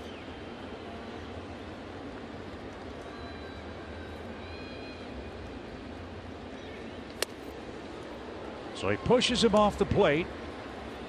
It's a full count. Where is Lopez going now?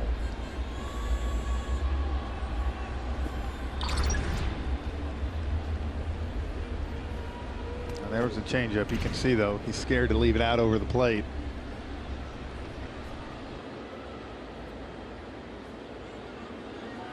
Harris a good lead at second with nobody out. Up the middle, that'll get the runner to third. Acuna advances Harris, hard hit ball, but he's out number one. But a productive out for Ronald. Shift caught him there, and an easy play for John Birdie to throw him out. And now Dansby Swanson, Jeff, the key man in the inning. Well, this is where Dansby's gotten so good at knowing the situation. You can see they're moving the infield in on him here. This is where, to me, he's become so smart. You can see where Birdie's playing, so they're going to shift everybody to the left side, which tells you what? Here comes sinker changeup in. So for Dansby, you want to see that ball out over the plate, and when you do, just throw the hands. Anything to the right side, for the most part, gets you an RBI and a hit.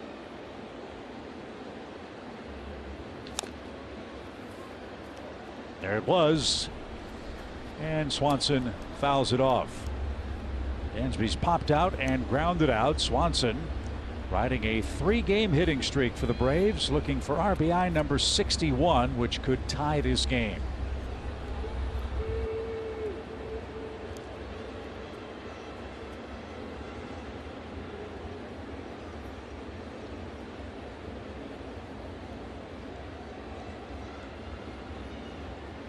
Oh, what a stop by Stallings. He just saved a game-tying run.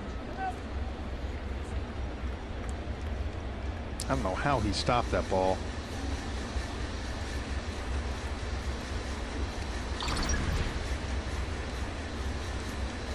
That hit on the front edge of the left-hand batter's box, and Stallings was able to snare it. Even I lay off that pitch. Since when? 1 ball, 1 strike. 2-1 Miami. Harris led off with a double. He's at third with 1 out.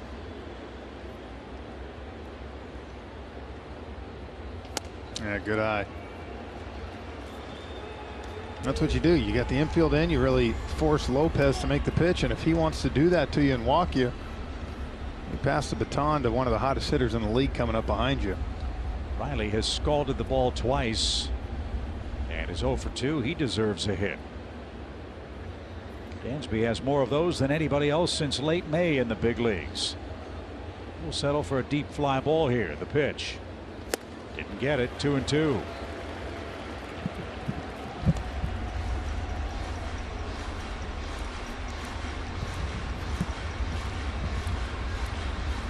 So a big pitch in this game in the 6th inning. 2 balls, 2 strikes.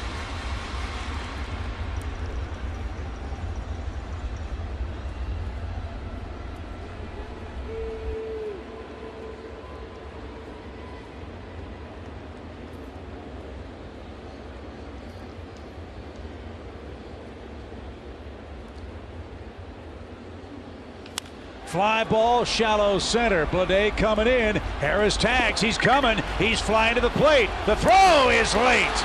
Great speed by Harris, and Swanson with 2 strikes with a sac fly ties our game at 2.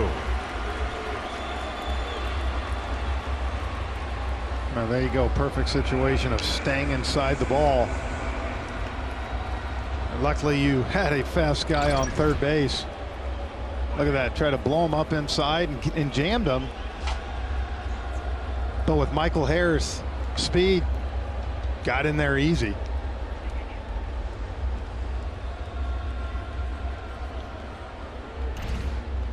So Dansby Swanson does pick up RBI 61. His great work continues. It's a 2-2 game, and Austin Riley is the batter. Again, action in the Marlins bullpen. Swing and a shot headed for the left field corner. Another extra base hit for Austin Riley.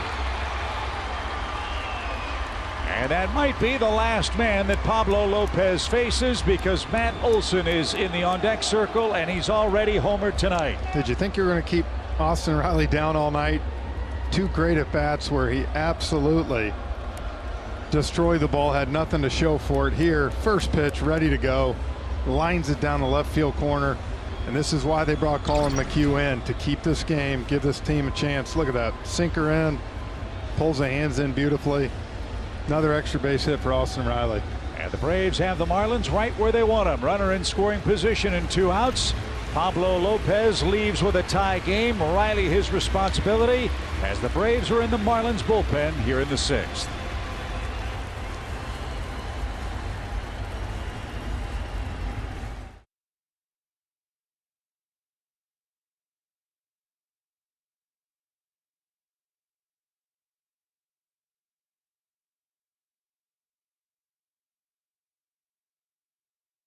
Brought to you by Landmark Dodge Chrysler Jeep Ram, Synovus, the bank that helps you get there, and by the All South Highway Safety Team. Play it safe, slow down. The Braves have tied the game 2-2. A sac fly from Dansby Swanson. And now Austin Riley at second with a 2-out double. Pablo Lopez has been chased. He gives way to left-hander Steven Okert, who will face Matt Olson. Man, this is where it's so big that Matt can hit lefties at the clip he does. Yes, he's got good numbers this year, Okert, but Matt not afraid to stay in there and shoot the ball. Only 3 of the 13 inherited runners Okert has seen this year have scored. But he does have reverse splits. Lefties are actually hitting him better by average than the right-handed hitters. I was kind of like, remember Tyler Matzik last year? Lefty, not that it was awesome, but lefties were hitting like 200 compared to righties were hitting like 120. And similar splits for Okert. Lefties batting 208, righties 163. Okert used to toil for the Giants.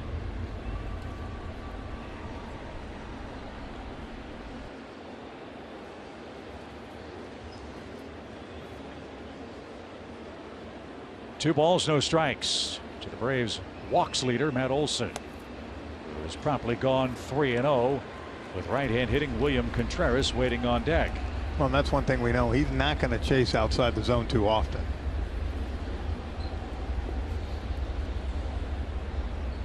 Braves spotted the Marlins too. They've come back to tie it 2-2. Marlins have really struggled offensively. Get the lead, you like your chances heading to the 6th inning. That's a strike. What was the number you had? The Marlins 3 or less in 11 straight. Yeah, and since July 4th, averaging 2.4 runs a ball game. Again, that's why I think you saw Colin come in as early as he did, because if you can keep it like this, you really, to me, you like your chances with the Braves back into the bullpen and the offense. Okert's battled back now to a full count. Matt Olson, our All-State Mayhem moment, got the Braves on the board in the 4th. Now got a fastball up from Pablo Lopez, and he was able to deposit into right center into the ivy.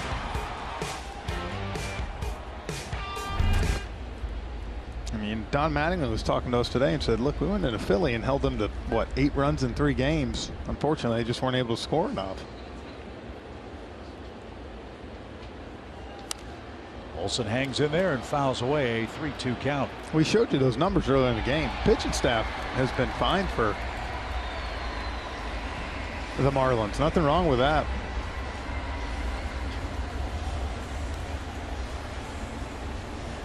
Ninth best ERA. Marlins have 7 shutouts. In fact, their last 3 wins have been via shutout. But not tonight. The Braves have tied them 2-2. Olson, a topper hit toward first. Diaz, late feed to the pitcher who applied the tag. Oh, almost a big mistake. Diaz and Okert got their signals crossed, but the tag applied, and that ends the Atlanta 6th inning. A sacrifice fly for Dansby Swanson ties it up. Bang, bang play at first, and Okert alertly graces the uniform of Olson to send us to the home 6th.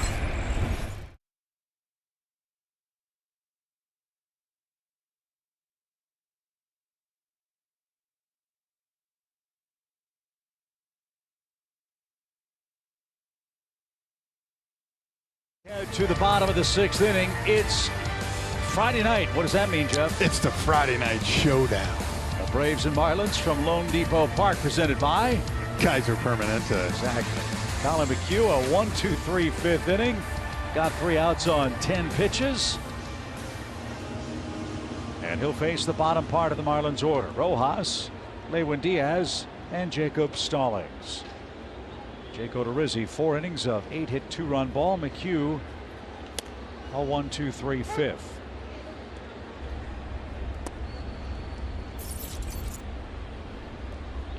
Rojas has reached twice tonight. He's walked, scored, and singled.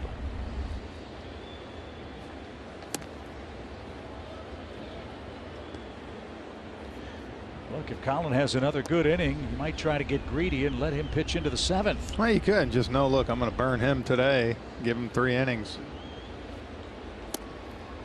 It's definitely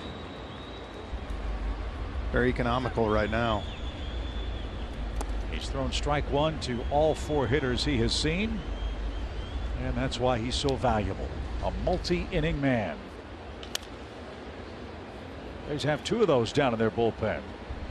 Colin McHugh and Jackson Stevens. Iglesias can pitch more than an inning. We've seen that this year while with the Angels. Yeah, I think with him, though, you'd really love to start getting where he's won. Right. But I think it is important to have a couple guys down in that pen that can be multi-inning guys. Rojas behind in the count. He went, and McHugh has his first strikeout. 1 away in the 6th.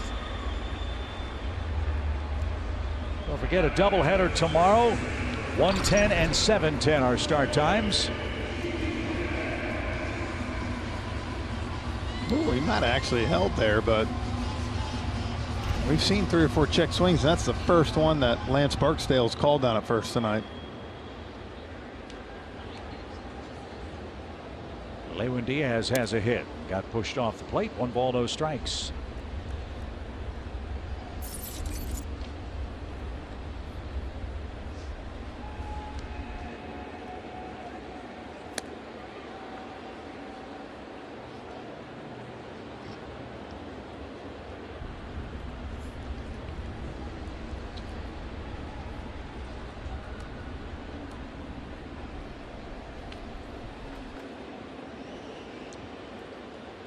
Two balls, no strikes. And the plate but low. It's 3-0. Don't walk this guy. With Jacob Stallings waiting on deck. 2-2 game. Game 1 of 4 in Miami.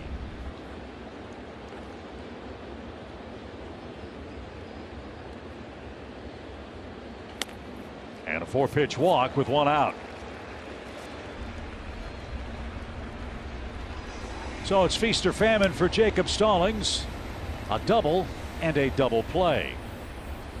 Let's see if he can hit me another. I was going to say, be a perfect time for it.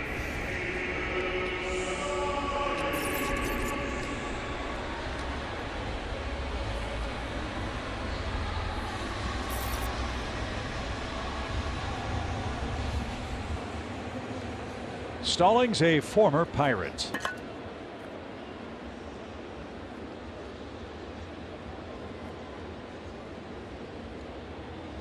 I think when you're offensively challenged like the Marlins have been, this is where, you know, look, they brought Jacob Stallings down because his glove to catch his pitching staff, and he's done a great job with that. That being said, sometimes you end up getting a little exposed just because your offense has not been there as much, but outstanding defensively behind the plate. And that's what's so funny. The best laid plans of mice and men. The Marlins went out, brought in Avisail Garcia, brought in Jorge Soler to try to jumpstart their offense to support their pitching. It just hasn't worked out that way yet. So now, as you said, guys like Burdick and Blade are getting a chance. They're in the middle of a real tough stretch, are these Marlins. There's the 1-1 count. On the ground the other way. And Miami's going to have runners at first and second with 1 out. Again, they are, as you said, Jeff, using the opposite field brilliantly in this game. Now think about the Braves. Their 4 hits for the most part have been power, and the Marlins, you know, outside of 2 base hits, the home run and the double have been, they just shooting it the other way. So the Marlins have had base runners in every inning but 1 tonight. That was McHugh's 5th inning. They've scored twice, but they have left a small village of runners on base in the game. 6 so far. They've got 2 aboard here for Peyton Burdick. And Colin missed away to him. Ball 1.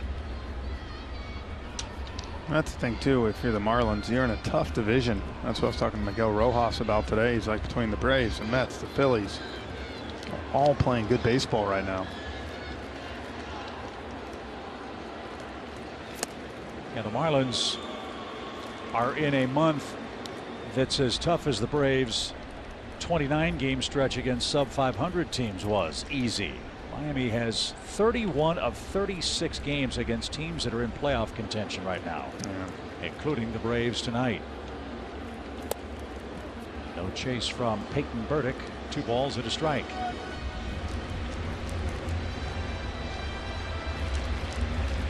Got to hold him here. Yeah, everything's been away. If you could almost throw something on the inner half, try to get him to roll something over to Austin Riley or Dansby.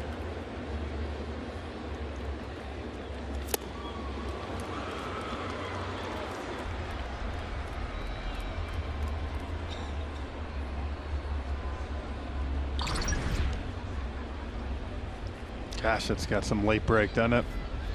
When he throws it like that, so tough to lay off.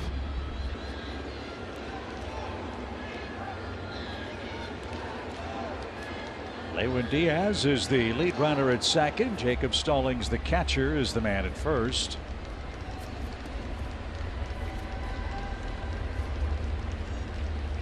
Peyton Burdick awaits a 2-2. Too much bite on that one. Full count.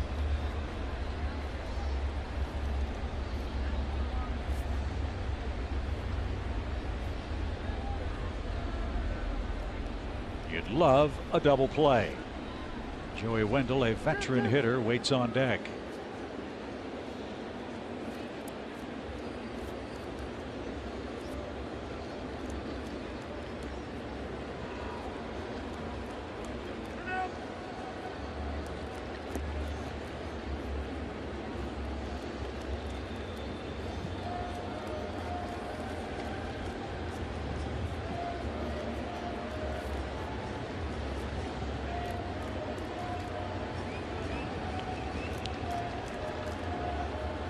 Runners hold on a 3-2 and a swing and a miss.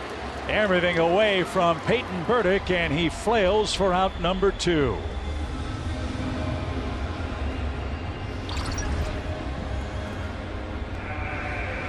Boy, went back the same pitch he threw on 2-1. Made that great pitch on 3-2.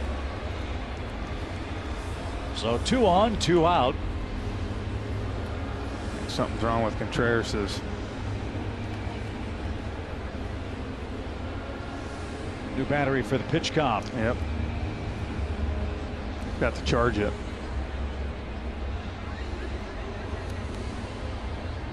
So Wendell, the biggest out for the Braves here in the 6th inning. He's 1 for 3. He's batting with 2 on and 2 out. Marlins are 0 for 7 with runners in scoring position. And Colin McHugh delivers a first pitch strike.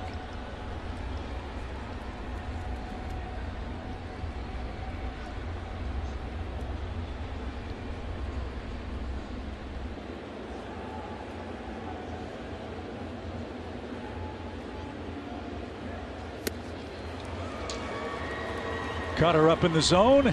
He's a strike away from sending us to the 7th. Well, how many big outs has Colin McHugh gotten?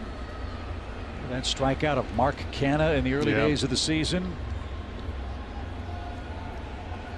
He's got Wendell at his mercy, but it is A pesky hitter. 0-2. The pitch. And almost hit him.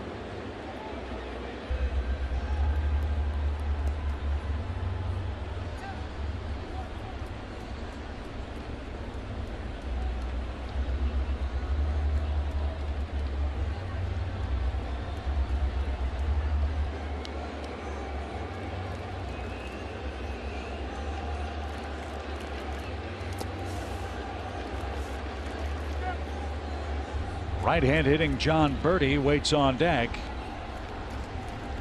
Love to get some action on this pitch so you don't give the base runners a head start. With Acuna in right and Harrison center, a hard ball to one of them and you have a chance for plate to plate. Diaz has a big lead at second. The 2-2 is rolled foul. Nice play.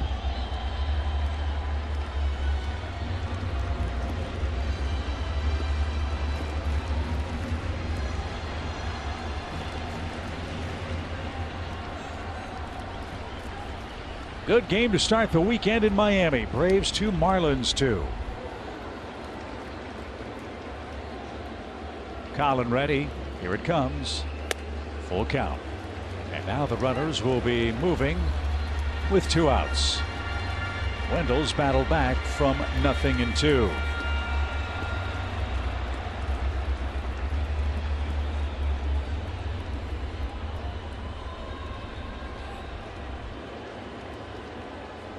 Guy's tough to strike out.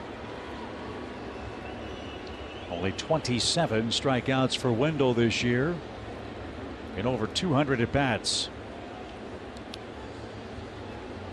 Runners lead. Here comes the 3-2. There they go. And it's a dribbler off his foot foul.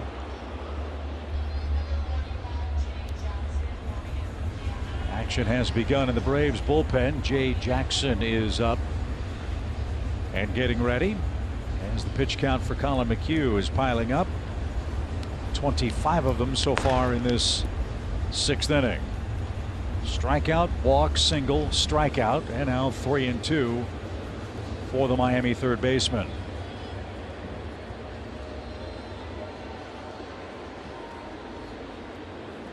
The runners lead.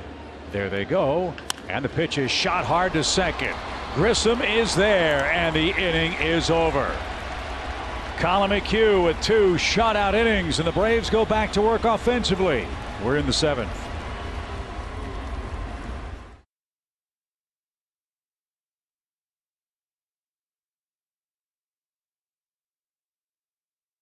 Fenway Park, and hopefully one of the Braves can hit one out here at Lone Depot Park in the 7th inning. We've got a 2-2 game. New pitcher on the mound for Miami. This is Huáscar Brazoban.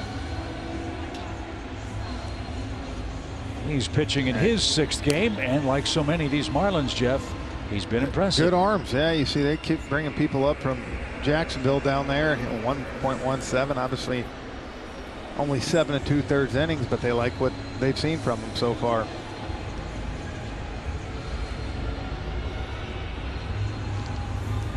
He was signed as a free agent in January. There's 2-0 with a 3.18 in 27 games for the Jumbo Shrimp. And they signed him out of the Atlantic League, the independent Atlantic League, did the Marlins. He pitched with the High Point Rockers in 2021. The moral of that story is if you're talented, someone will see you and find you. Talking about Jackson Stevens, remember, for us, he pitched in the Mexican League. So it's a battle of the bullpens into the 7th. Braves 2, Marlins 2. Contreras the hitter. And Stallings took a little punishment there. It's a ball and 2 strikes.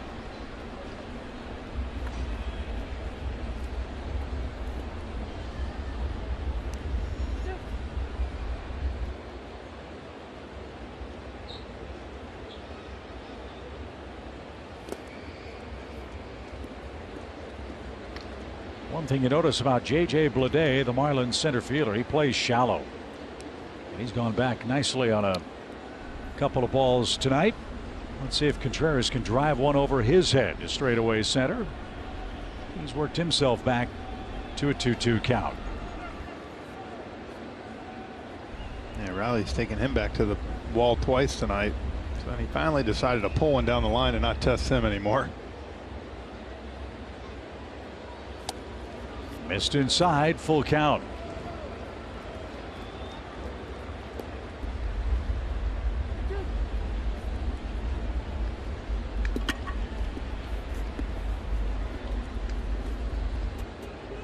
Rosario's on deck. Contreras trying to reach to start the 7th.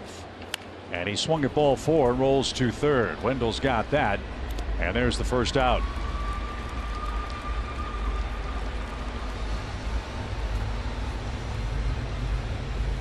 So Eddie's up. He's doubled tonight, 1 for 2.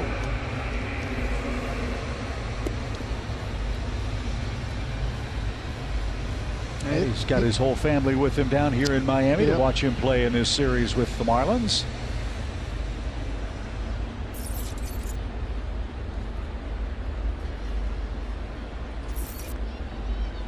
He has one of the Braves' 4 hits.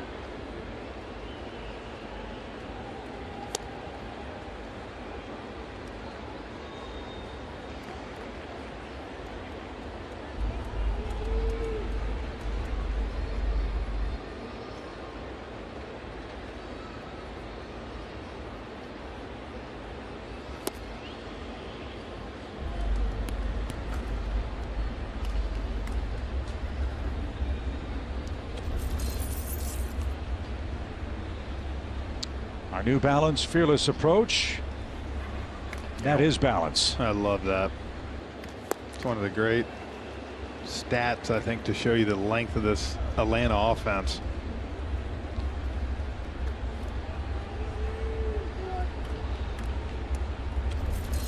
I mean, look at that. Nowhere to go. Yeah. On this Atlanta lineup card. Foul away, 2 balls, 2 strikes. That's an area where the designated hitter has certainly helped every major league offense. In the old days, you'd have the pitcher up, and that would cut into those numbers for the lower third of your lineup.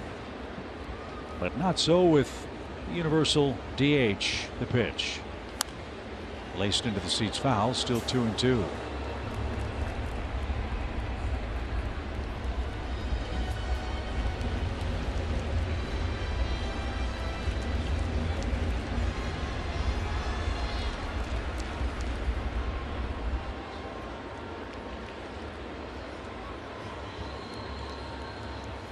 Eddie fortunate to foul that away. He'll keep the at bat alive. When the inning ends, we will send you to the stretch. It's presented by Synovus. Nick Green and Lauren Jabara are in the studio. They'll be talking about Ronald Acuna Jr.'s terrific road trip and what we hope will be continued success against the Marlins in the late innings of Game 1 tonight.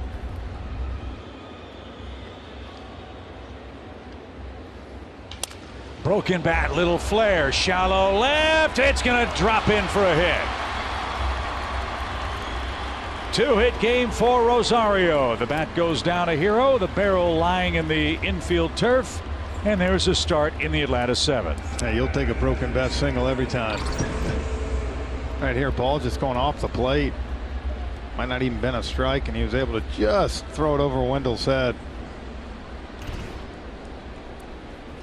See if Marcel can do something. Saw him come up with that big 3-run homer in Fenway on Wednesday night.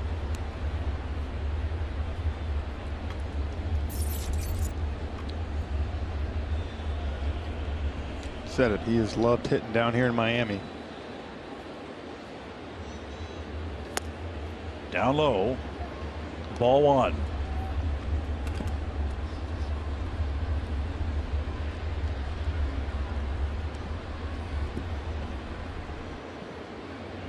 Rosario has good wheels. If Ozuna could split a gap, you might see Eddie score from first.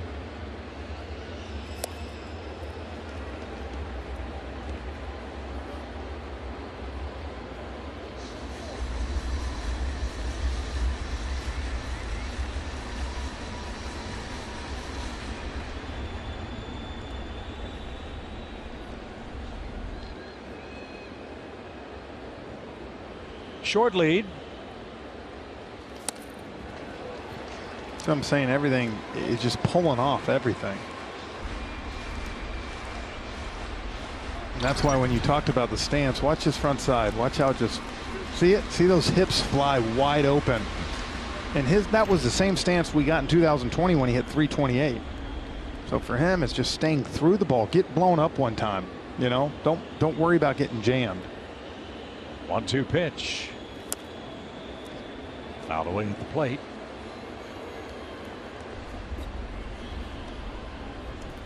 And Marcel knows it. I mean, he's been honest about it. He's talked to us, as you said, on the plane several times. You know, Chipper and some of the old guys used to tell me when you felt so out in front like that, try to get blown up one time, you know, to get that feel of staying through the ball. Give yourself a chance. Stallings couldn't hang on.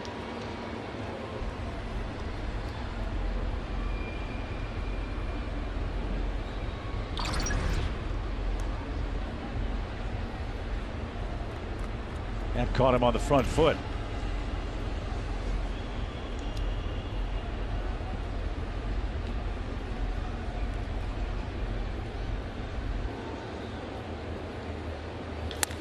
Sharply hit. Wendell at third, fires to second for one, and the turn, a double play. Wendell stumbled, but he didn't panic. And he completes the double play, and the Braves are out of luck in the seventh.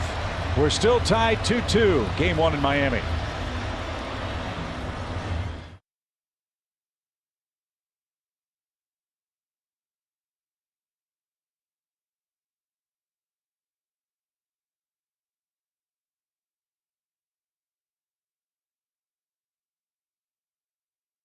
With the stretch, Ronald will be coming up when we get to the eighth inning, so you'll want to stick around for that. You'll also want to join us September 2nd when the Marlins are in town for another exciting bobblehead giveaway. The first 15,000 fans on Friday night, September 2nd, get a Ronald Acuna Jr. bat flip bobblehead presented by Xfinity. And yes, the bat actually spins, we are told. Wow. Get to the ballpark early to add that great collectible to your bobblehead Braves collection. Go to braves.com/promos for all the details. Tyler Matzik is on. We saw him Tuesday night in Boston, and how outstanding was he out of that bullpen. Got his first career save. Saw that velocity. I saw a couple 97s during that game. And has yet to give up an earned run in his career against the Marlins. So that's a very encouraging number. First pitch is lined by Birdie foul. And that's how the home seventh starts. Birdie tonight 1 for 3, a first inning single. He has struck out and lined out since.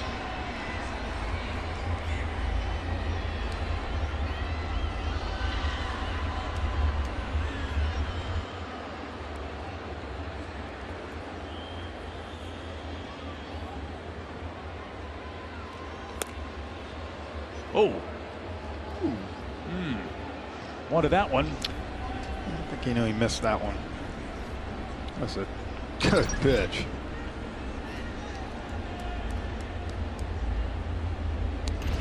Nick Lentz has been pretty good back there tonight, but he missed that one, I think. 1 ball, 1 strike. And Powder River right on by. It's 1-2 to John Birdie. And that's what I've noticed the last 2-3 times Matzek's pitched now. He's starting to see those swing and miss on the fastballs again. I think early in the season, even when he first came back from the IL, he didn't really get that. A lot of swing and miss. You're starting to see that again, which means the ball's coming out of his hand nice.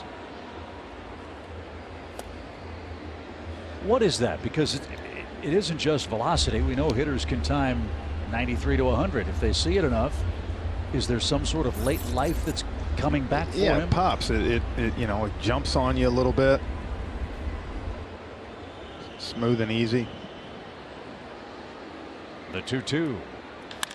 Line toward left and well hit. Off the wall. Birdie will glide into second base. That ball was scorched. It's another leadoff double for the Marlins in a 2-2 game in the seventh. Number 11 for Birdie, who's got a multi-hit game. Anyplace else, that might have been a real problem.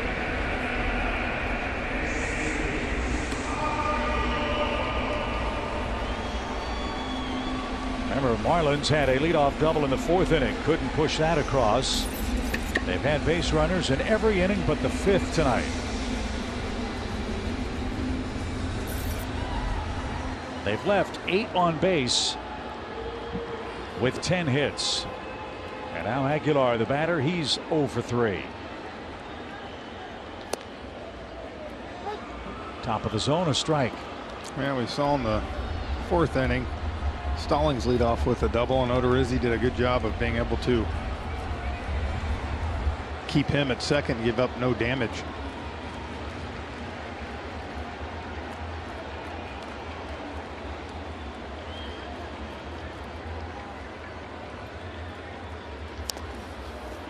Matzik gets ahead 0-2.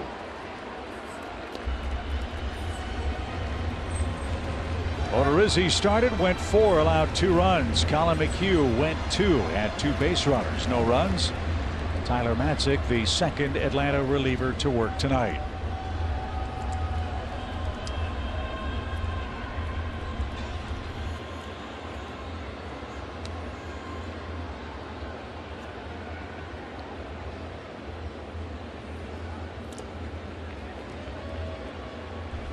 When we get to the 8th inning, Grissom, Harris, and Ronald Acuna will be coming up for the Braves.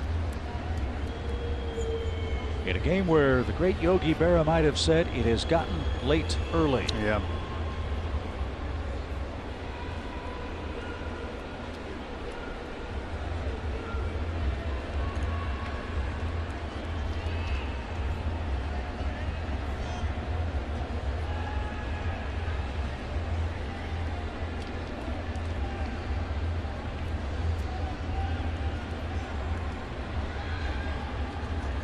Birdie, as you know, has great speed with those 28 stolen bases. Let's keep him anchored at second with nobody out. Matzik with the check. He's taken off for third. The pitch high. Contreras' throw is going to be in time. Great catch and throw. And the Marlins make the first out at third base. Thank you very much. What a beautiful throw. Right on the money. I think he was able to get. They're going to challenge this, but step behind, throw to third, called out. I don't. Did the hand get in, and was the tag above the elbow? That's going to be. I think Miami that's is challenging the outcall at third base. If you think about it, Chip, it's the 7th inning. You might as well take a shot, but watch this. I think it's going to be too hard to tell. And right, yeah. And you wonder if he popped off the bag instantaneously. The fans here think this call is going to be overturned. So Lance Barksdale and Ted Barrett will get the replay review. Man, as Don Mattingly looking on. Let's check this angle.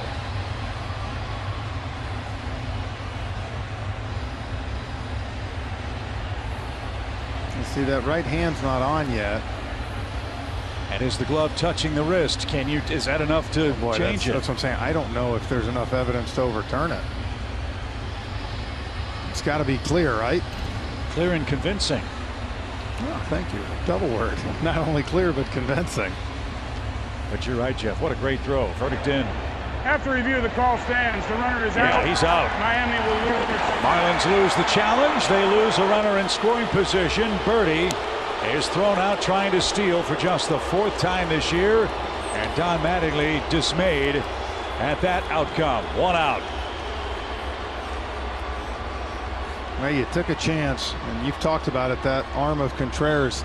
The only way he's out is a perfect throw by him. And good job by Austin Riley slapping that tag on the hand. So the bases are empty. Aguilar now a 2-2 count with 1 out.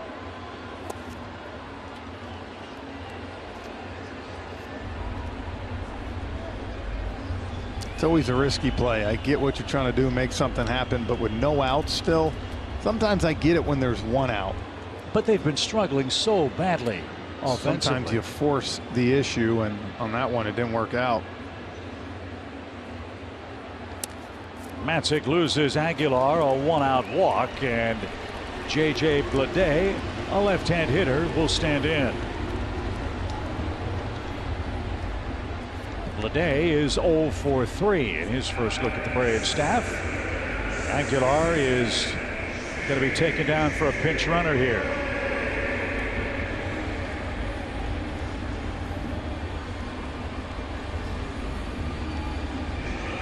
So there's the Marlins pinch runner, Luke Williams. Remember him? Former Philly.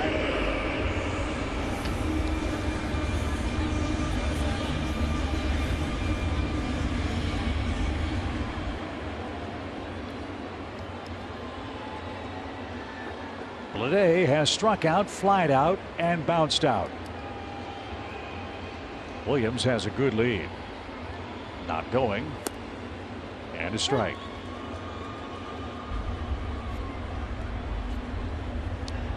Well, you take a chance and you bring a runner. Obviously, Aguilar not the fastest of runners, but here you love it too. With Matzik being a lefty, he can kind of neutralize the speed of Williams. Again, a big lead at first, and draws a throw.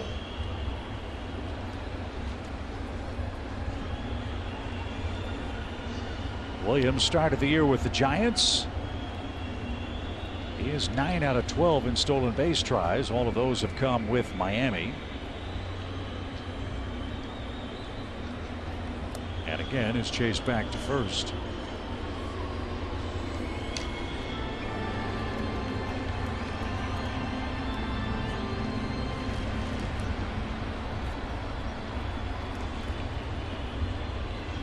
Two game, home 7th.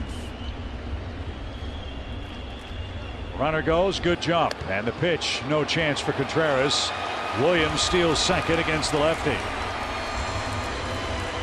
So another man in scoring position, but with 1 out, and Bleday has an even count.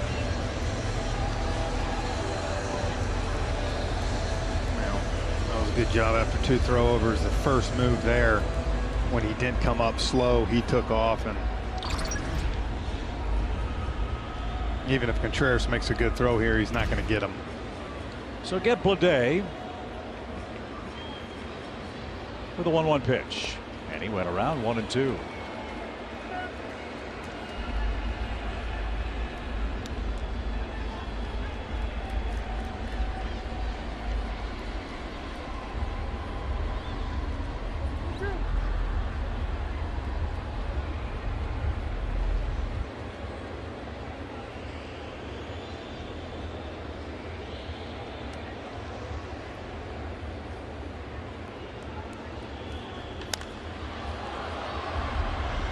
Harmlessly foul.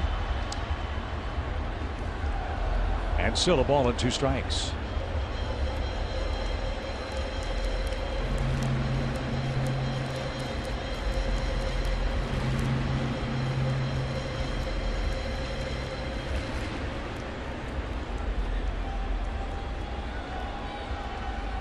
Matzik picked up his first career save in his last outing. That was against the Red Sox up in Boston. The pitch is high.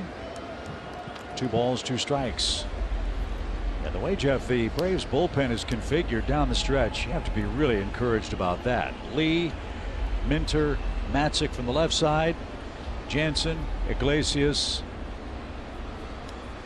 We saw last postseason Yates. how valuable the bullpen is, especially in late September and October. Not to mention McHugh and Jackson Stevens.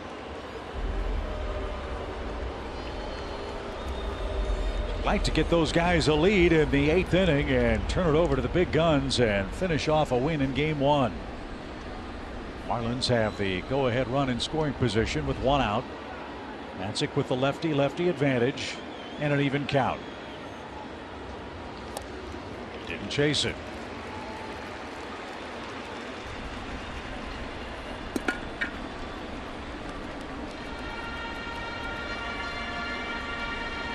Brian Anderson's had a good night. He's a right-hand hitter and he's on deck. Braves bullpen is busy. This is the third hitter that Matzik has faced in the 7th inning.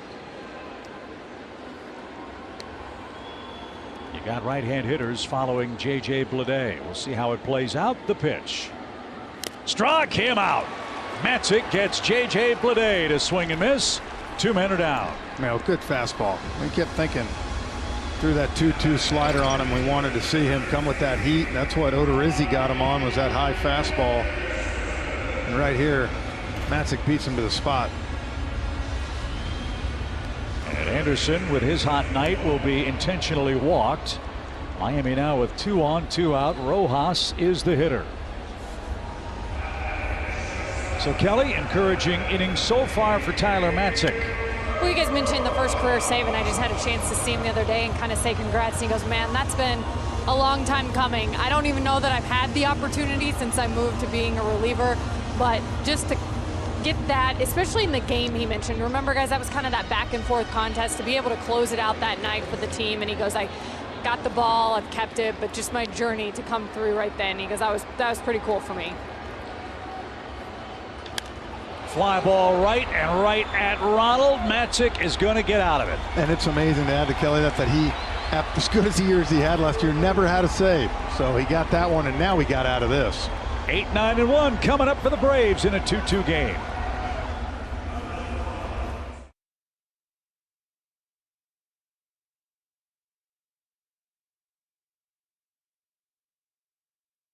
Braves Baseball is brought to you by Toyota. Visit your local Toyota dealers today. Toyota, let's go places. The Georgia Lottery. Today could be the day. And by Car Shield. Car Shield cars go further. Beautiful night in Miami. Good ball game. We go to the top of the 8th inning. Great job by Matzik to get out of trouble in the 7th. Eliezer Hernandez will now come on and face the 8-9-1 hitters for the Marlins. This guy used to be a starting pitcher, but he's now out of the bullpen. A lot of arm injuries sidetracked him for the Marlins in 2021. I mean, you got the speed part of the lineup up, and really, you said it this after that Matzik got out. 10 people left on base for the Marlins. Line drive, left field, Vaughn Grissom. Watch him fly. He's on his way to first. He's around that bag and on his way to second.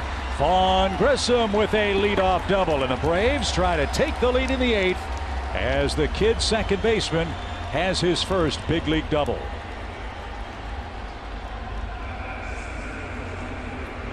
Oh, good job here. Got a hanging breaking ball, backed up over the plate, right down the line for a leadoff double. As we said, as many times as these Braves pitchers have been able to keep out, now you'd love to see put 2-3 runs up and try to really finish this game out. Michael Harris has doubled and scored. His job, get Grissom to third base here. And trying to pull that ball to the right side, but fouled it away. Strike one. Joey Wendell even with the bag at third base for the Marlins in case Michael thinks about a bunt. No sign of it on that first pitch. And Grissom with his good speed ought to be able to score on a hit. Another pickoff play, but he's wise to that. Ron Washington, Eric Young both screaming back from their third base and first base coaching boxes. One thing you love about Michael, he does well with wrist and he hits great in the late innings.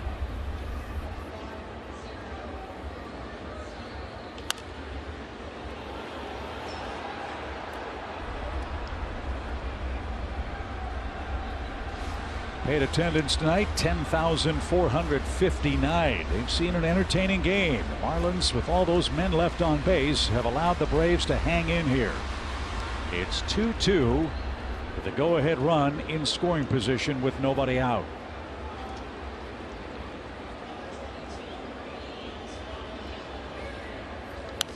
Out of play foul. It's 0-2. Kirby Yates has gotten up in the Braves bullpen. He's going to come on and pitch the 8th after Matzik's scoreless 7th.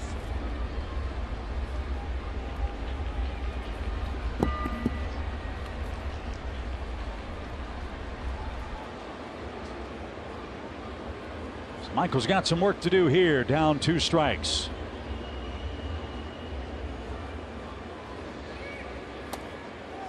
He wanted to swing at that, but held up. Good eye. Michael entered play today with a .360 average on the road trip. His 6th inning double was the 10th hit he's picked up for the Braves. Just again how he's doing it, you know, gap to gap.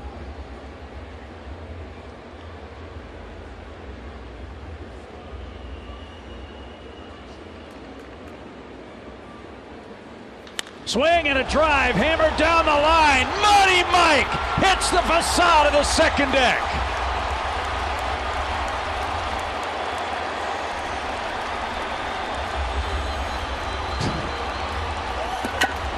Well, there you go, Chip.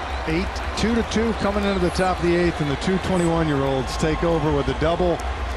And this is what happens: you foul off some pitches. You're trying to do the job right to get them over, and here you get one up and you end up just absolutely ripping it off the facade. Amazing. Look at that.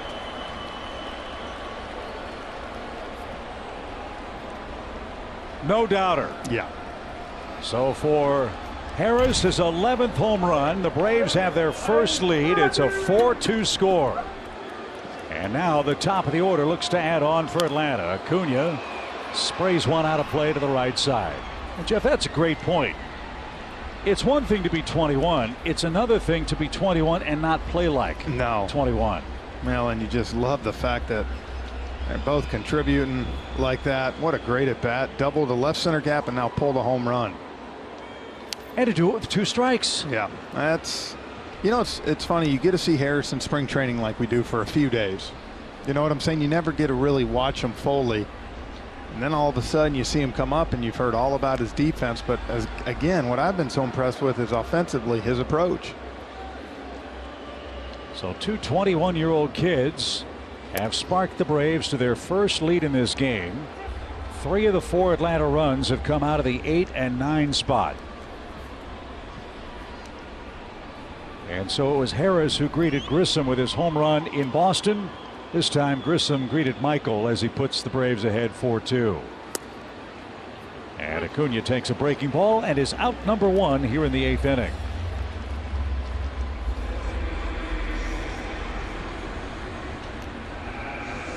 How can you not be having a blast in your early days of your major league career? You're playing for the defending world champs and you're in a pennant race. Right.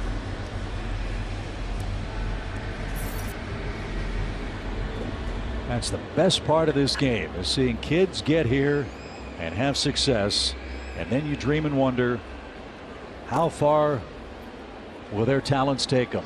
Well, that's, again, great job by that young man right there after a tough first 2 at-bats tonight versus Lopez to come back and lead off with the double, and then, like you said, Harris with that huge 2-run homer. Dansby pops one up. That's down the right field line. Long run Anderson, and Lewin Diaz can't get there.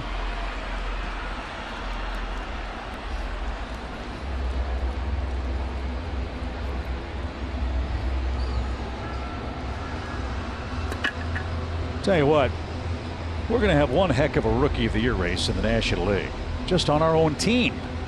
Between Strider and Harris, you keep going back and forth. Both those guys deserve it right now. 1 ball, 1 strike for Dansby Swanson, who drove in the game tying run tonight. And another pop up. This one might be playable. Lewin Diaz goes out. Anderson is there and calls him off. Smart play by Diaz to hit the turf. And that's out number 2. And Austin Riley, a 1-for-3 night. Austin has smoked the ball 3 times. One of those a double. He could easily have a couple extra base hits tonight, but again, great approach by him. Tuesday night game in Boston, 5 RBIs. That home run he hit off Rich Hill is one of the farther ones I've seen at Fenway Park. They said, I think 426. I'm not buying that. Yeah, well, they ran out of space to measure it as it went over the monster. That went into right again. And Anderson's got that. What an inning for the Braves' kitty core. Grissom a leadoff double. Michael Harris a 2-strike, 2-run homer. And after 7.5, the new version of the baby Braves have put us in front. It's 4-2 game one here at Lone Depot Park.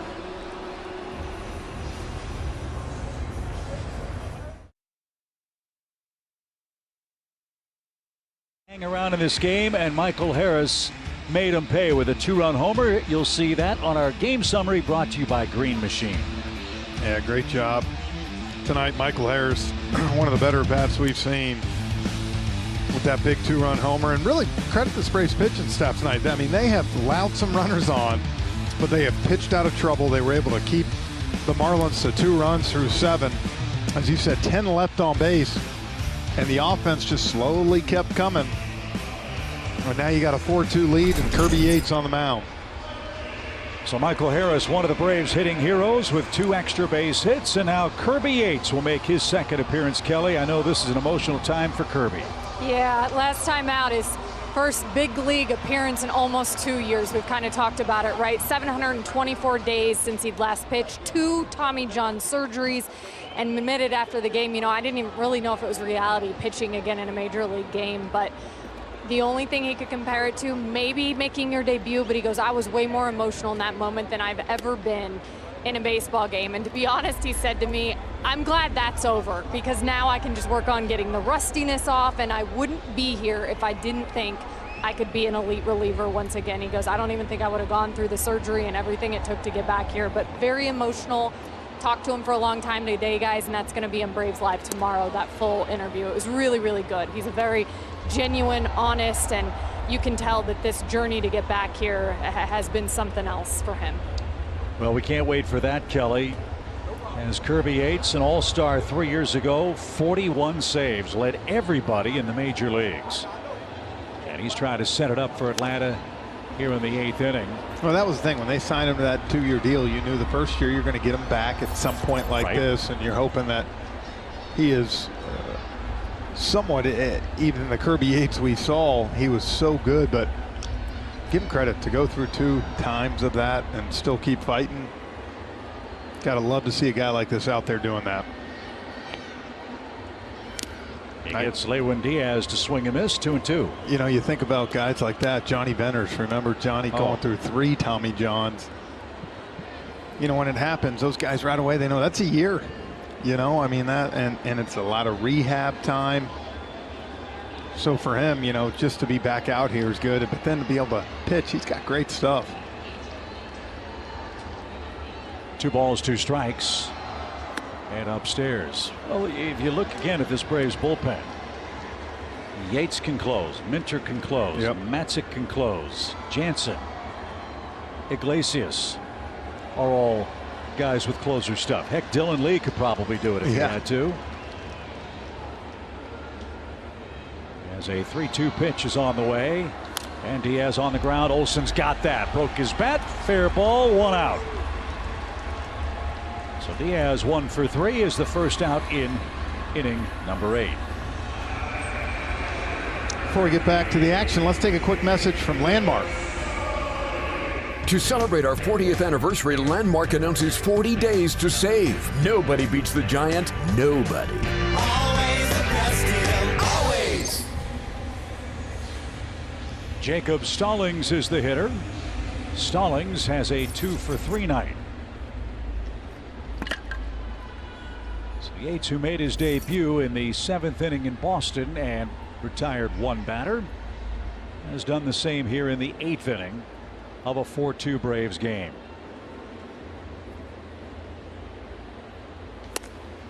In a split doubleheader tomorrow, early start for us. First pitch in game 1 is 1:10. The nightcap at 7:10. So breakfast with the Braves, we'll call it. Brunch. Okay, that's fine. We can do brunch. Breakfast is kind of early, right? Well, it depends on what time you wake up. So grab a cup of coffee, a lemon poppy seed muffin, and get to the ballpark. There you go. Well, we hope the Braves will have a 1-0 series lead here in Miami. Got to win these games if you're going to catch the Mets. Got to beat the teams below you in the standings.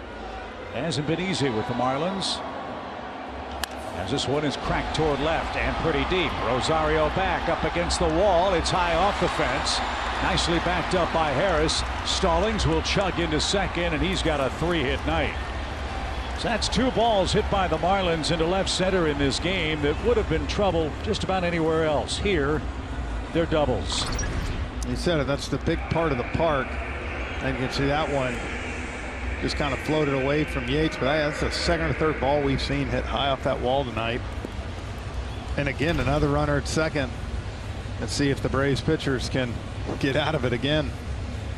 You wonder right here if you ask Yates to get this out, and then you might see A.J. Minter come on to get Joey Wendell with him warming up. This is the 3rd batter for Kirby, and he delivers a strike. Peyton Burdick has a 1-for-3 game in his debut against the Braves.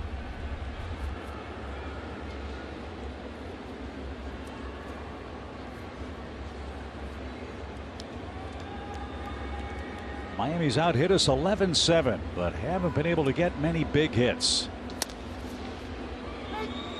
Well, that's the one that you saw to Stallings. He was trying to throw 95, painted down and away. I can imagine every time he gets out there and throws, you probably see his stuff start to look sharper and sharper. Brian Snicker kept saying the last thing I want to do is rush this kid and bring him back too early after everything he's gone through. Riley hugging the line at third with a 2-strike pitch that bounces up there, and that'll chase Stallings to third. A very wild pitch. And he'll stand there with 1 out and a 1-2 count for Peyton Burdick. And the harm of that is, in a 2-run game, a fly ball could make it a 1-run game for the Marlins rookie, who's 5 for 22 at the plate.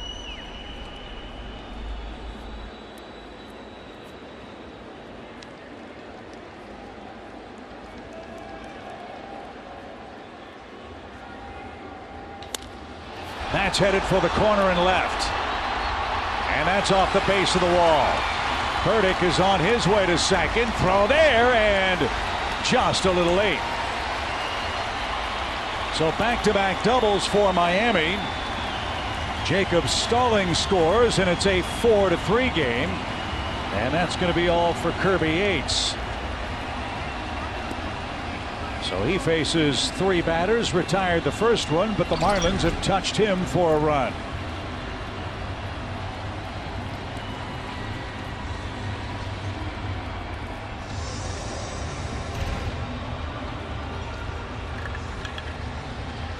So Yates will depart. The Braves will bring on their 4th reliever with the top of the Miami order coming up.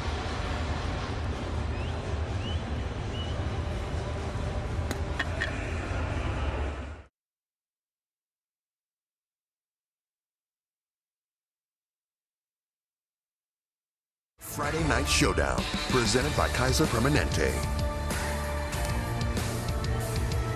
There's the moon over Miami as we continue in the bottom of the 8th inning. The Marlins finally got a big hit. Peyton Burdick with an RBI double makes it a 1-run game. And now A.J. Minter comes on with another runner in scoring position and 1 out in a 4-3 game. Get more team coverage, full game replays and highlights. Braves baseball is streaming on the Bally Sports app, and that's presented by Coors Light. Garrett Cooper will come on and pinch hit. And this guy has been a tough out for the Braves all year. Seems like he does all his damage against Atlanta. But A.J. Minter, it's one of the best walk to K ratios in baseball.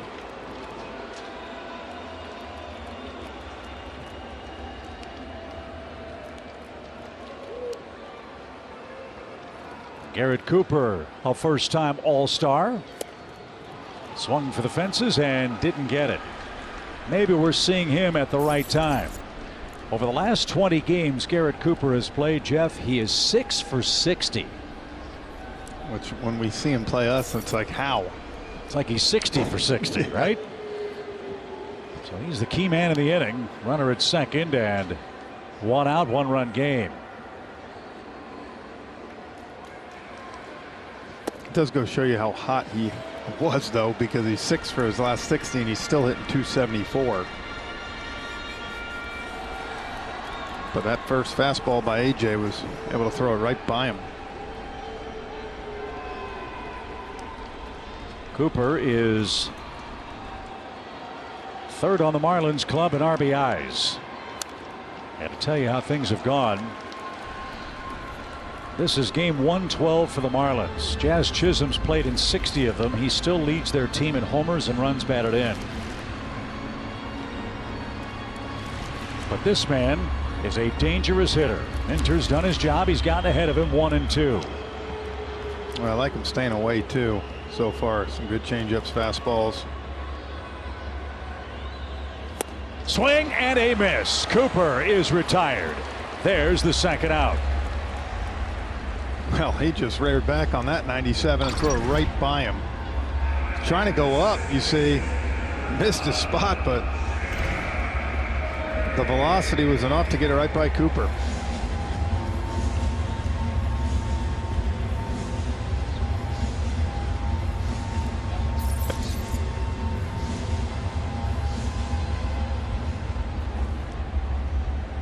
Marlins are 1 for 12 with runners in scoring position tonight. That hit came in this inning. John Birdie, 2 hits. Takes down and in. Ball 1.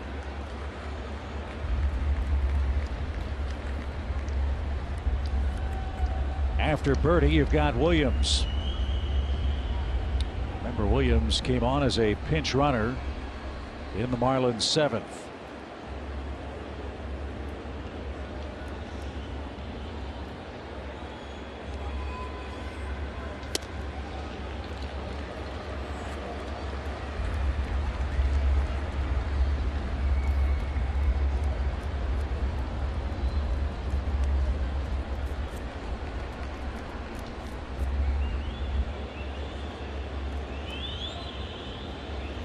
Nothing like a 1-run game to start your weekend. Right. And the Marlins have played a ton of them. 43, in fact. They're 19 and 24 in 1-run games. The Braves are 15 and 10. In the closest of affairs, the pitch.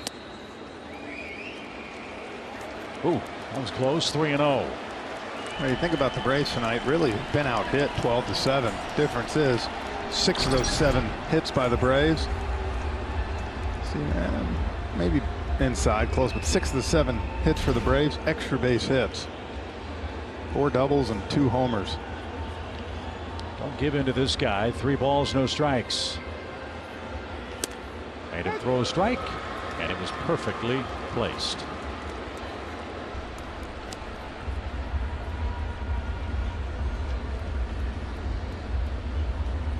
A.J. Minter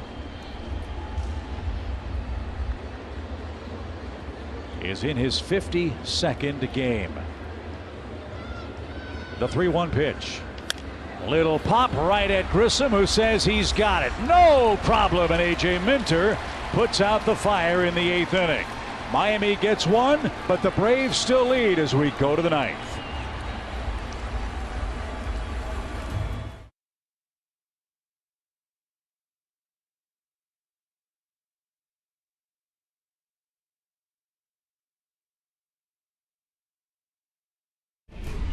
Well, here's the young guys back-to-back. Our mobile T-Mobile 5G coverage cam getting it done. The young guys. Grissom with the big double to start that top of the 8th, and then Money Mike. Look at him flashing the money off the facade for the 2-run homer. Braves lead 4-3 headed to the 9th. So what do we say in games like this, partner? A little insurance, never hurt. It would be nice in this type ball game here, as Richard Blyer comes on for the Marlins. Been tough though. He's been one of the better relievers. Led all of the relievers in ground ball rates last year, was over 70%.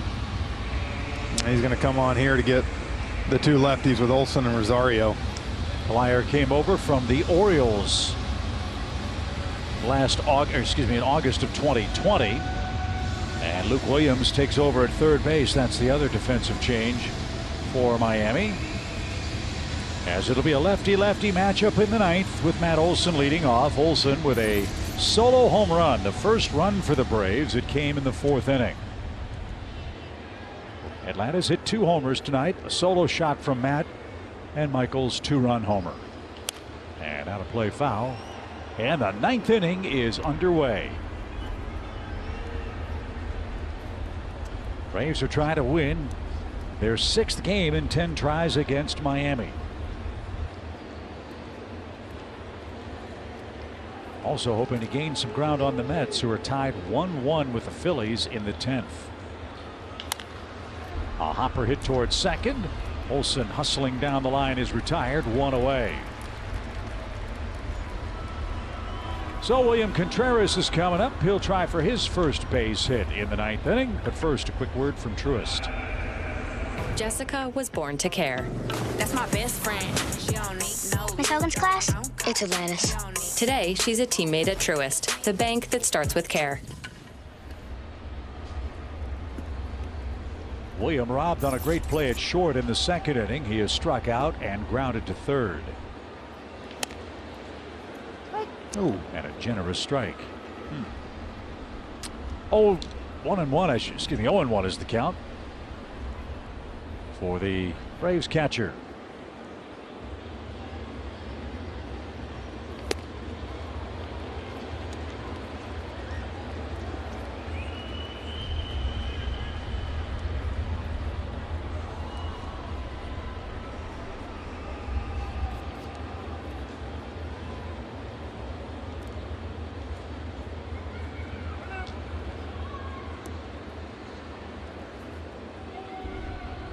In the Marlins 9th, they will have their 3, 4, 5 hitters coming up.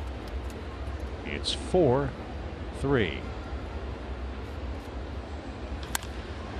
Line drive into center. Charlie Brown Blyer, who went tumbling to the front of the slope.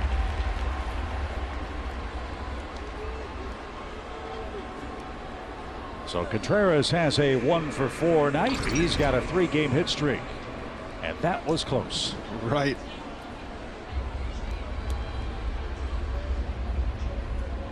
So the Braves will go to the bench. Robbie Grossman will get a chance to swing here with a man aboard in the 9th. Braves got Grossman at the deadline from the Detroit Tigers. Those are his overall numbers this year. Yeah, we showed you his splits versus lefties. He absolutely has put up some monster numbers. I like taking this chance right here. Ground ball. That is just foul. Just foul. Nice play by Williams. But it's a first pitch strike.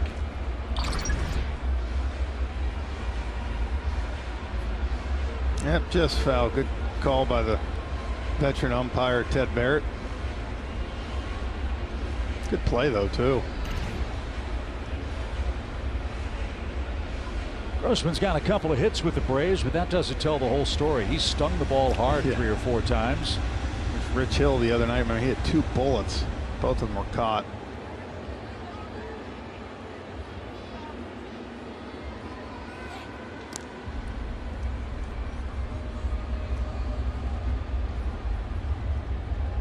Something we're noticing all around the major leagues now in August and probably in September, when managers are seeing favorable matchups, they are not afraid to go to their bench.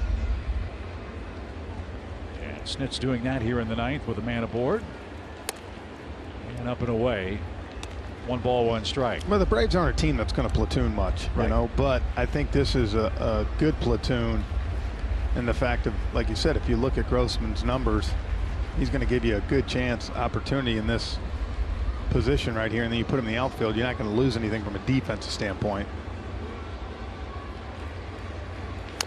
Chopper toward third, and again foul.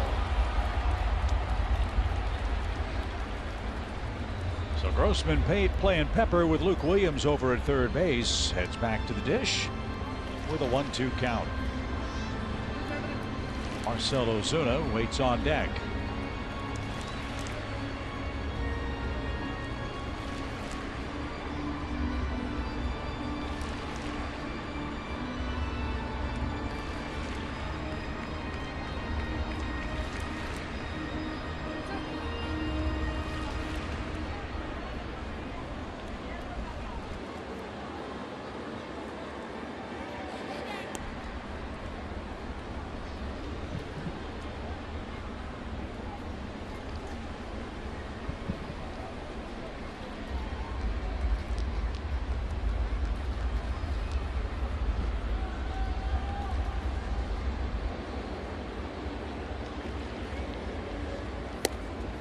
good eye.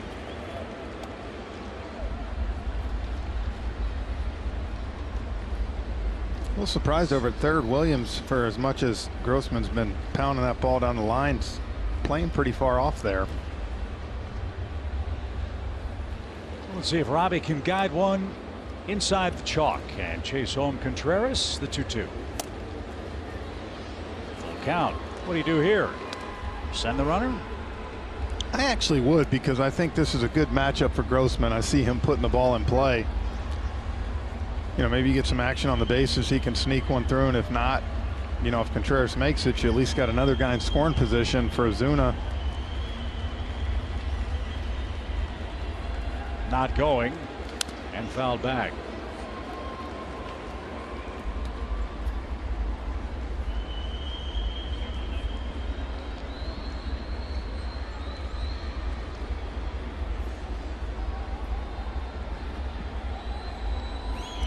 Good battle here with the Braves pinch hitter Robbie Grossman. Another one foul at third. Yeah. Luke, you better move over. I told you, it's a little surprising.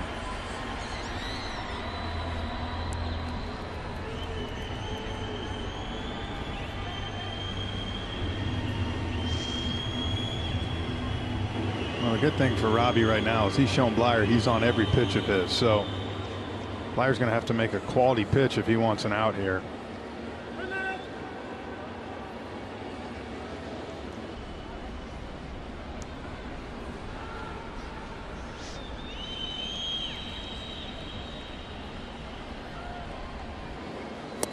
Great at bat. Oh, called strike 3. It's a good pitch. He caught him. He fooled me. I thought Grossman thought he earned ball 4. Instead, Blyer fooled Grossman and yours truly. Perfect pitch. The way Stallings caught it. Man, they just didn't help. It's one of the hard things. He missed location. He was trying to go away, and the perfect pitch on the inner half. It was a good fight, but a disappointing result. Now Ozuna will be the hitter. Marcel looking for his first hit.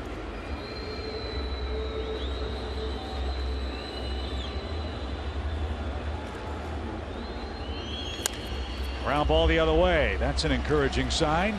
Didn't pull off. And the Braves will go to the bottom of the 9th inning with a 1-run lead. 3-4-5 coming up for the Fish. Braves lead it 4-3.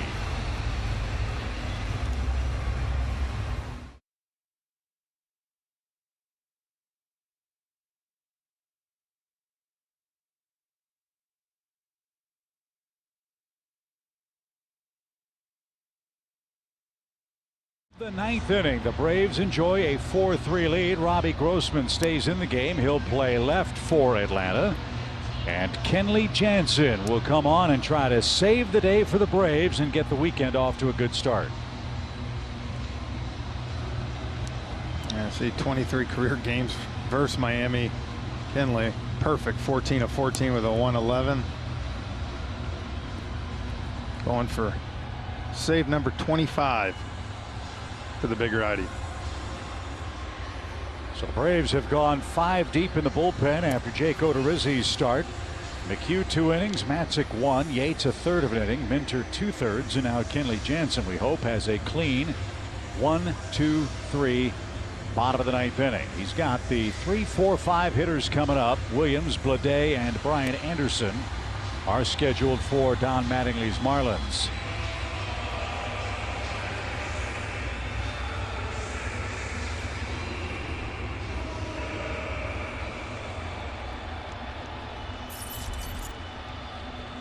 So Luke Williams, who came on as a pinch runner in the 7th, he's the first man up. He's a fast kid. You got to be aware of a bunt. And with that in mind, Austin Riley is hugging the line at third and is in a step or two at the third base bag. Normal depth everywhere else. As Jansen pauses and now stands atop the slab. Kenley can get the weekend started right with a save and a big win for the Braves here down in Miami.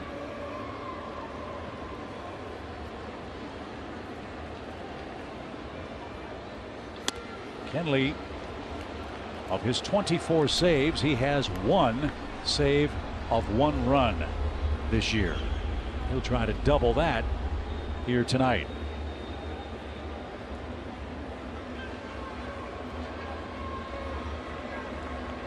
One ball, no strikes. And there was the bunt try. He couldn't connect. Even count. You could see what Williams was trying to do there, Jeff. Bunt it toward first to try to outrun Kenley to the first base bag. He was going to try to push it, make Mack go get it.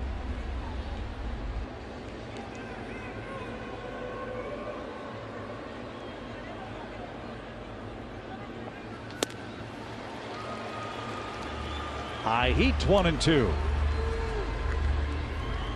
Williams a young player, Blade a rookie, then Anderson a veteran. You've never seen Kenley's cutter like that. It's a tough AB.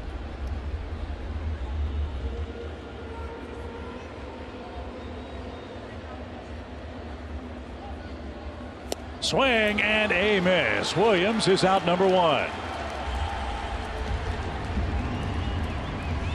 Well, a big first out there. Williams, good speed. You wanted to keep him off the base pass. Kenley missed his spot, but still was able to sneak it by him.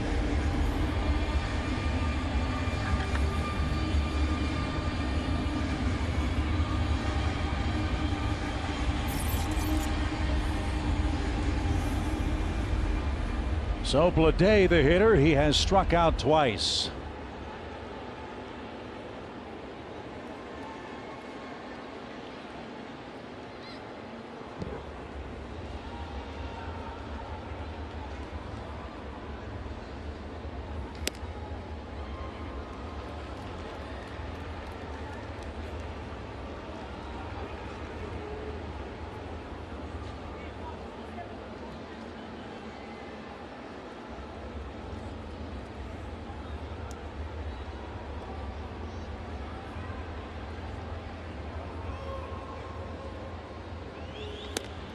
Right there, a strike. Good news to report. The Mets just lost. Phillies beat them 2-1. So Atlanta could gain ground on New York if Kenley Jansen can get 2 more outs. Remember, we've got 7 games left with the Mets. They're all in Atlanta and they start Monday night. The pitch. And as you've said, Jeff, as long as your deficit is smaller than the games you have head to head, you are still very much alive. So we'll talk about that and more on Braves Live postgame. It's presented by Xfinity. Lauren Jabara and Nick Green are waiting in our Atlanta studios as Kenley Jansen goes back to work. But he missed high. One thing Kenley would like to improve on over these final 6-7 weeks, clean innings. Yeah. He's 18 for 41 this year. He's thrown 18 1-2-3 innings. Well, the last month or so, what's kind of made him a little angry with himself is the walks. Right. He's usually pinpoint control and does not walk many guys. Well, needs to make a pitch here with Anderson waiting on deck. And he lost him. Tying run is on with a 1-out walk.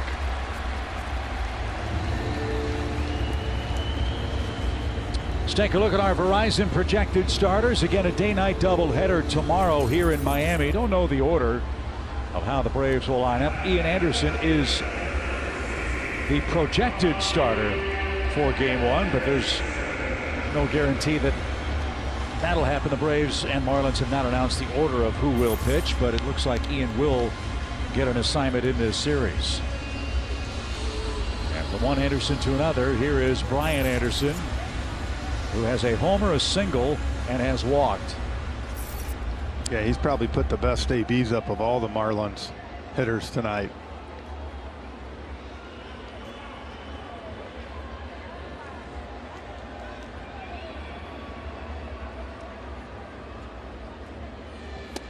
Tried to tie him up and missed inside. Ball 1. So again, the Phillies beat the Mets. The tying run thrown out for the Mets at the plate to end the game. Phillies are red hot. They pick up a game on New York. Braves trying to do the same here, but not without some ninth inning drama at Lone Depot Park.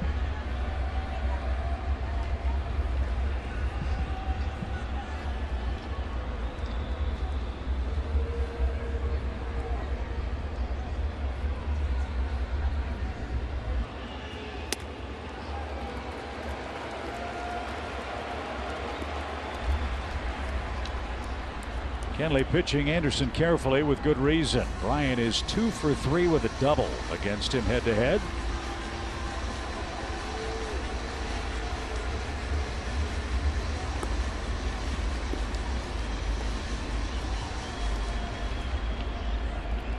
Marlins have had base runners everywhere tonight. They've got one in the ninth, down a run. Anderson would like that one back. Center cut up in the zone, and he fouled it back. And sometimes, though, those are the ones you can get the easy pop-ups with. That might have been a little bit too high. You saw him turn around to the umpire, and I think he asked if it was up, and I think Nick Lentz told him, yeah.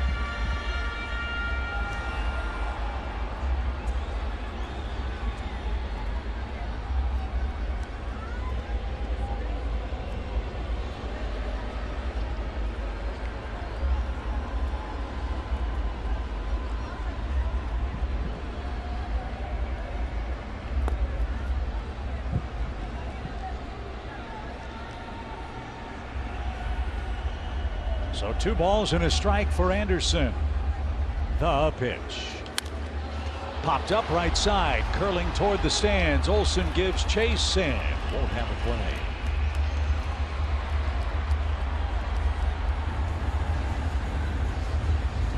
So Kenley's back in the count, 2-2.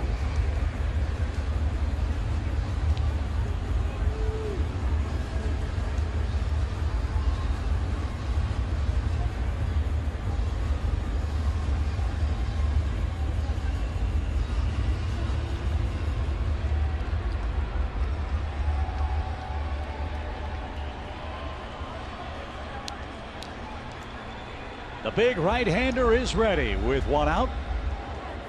He got him. Anderson expands his zone again. Jansen climbed the ladder. Jeff, 2 strikeouts. Great job. You got a hitter that feels good at the plate, Chip. He wants to be the guy in that situation. And you might have missed location, but it was perfect in the fact that it was away. This ball's in, he might have a chance to turn on it. The ball was going away from him up in the zone and got a big second strikeout. And kept Blade at first base the whole time, too. You wonder here if he tries to pick a pitch and try to get to second on Kenley. Rojas, the final hope for the Marlins. He scored their 2nd run. He walked in that inning in the 2nd, that is, and singled in the 3rd.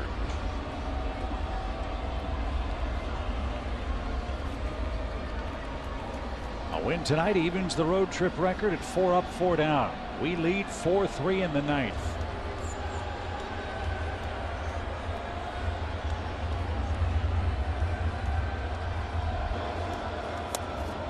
Inside corner, perfect pitch.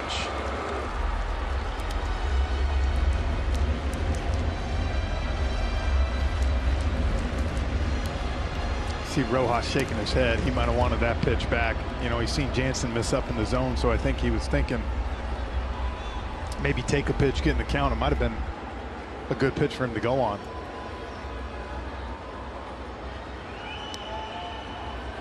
No balls, 1 strike. Runner goes, got a great jump, and no chance. So good call, Jeff. Now they just need a single to tie the game. Smart of Contreras not to throw that baseball. Blade has his 2nd steal. And now with 2 outs, a runner at 2nd, the count even for Rojas. And you see Harrison Acuna will come in a little bit. Grossman, pretty good arm too, so you got three good arms in the outfield. Need 2 strikes.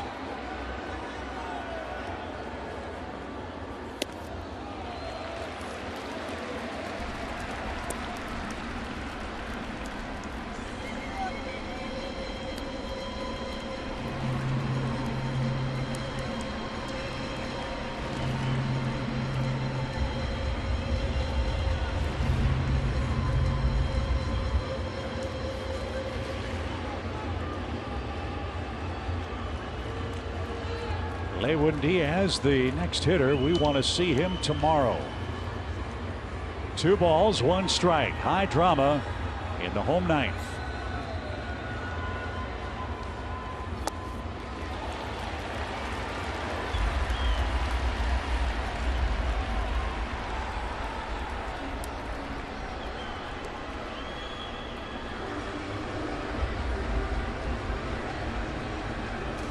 Contreras just going out, I think, to calm him down a little bit.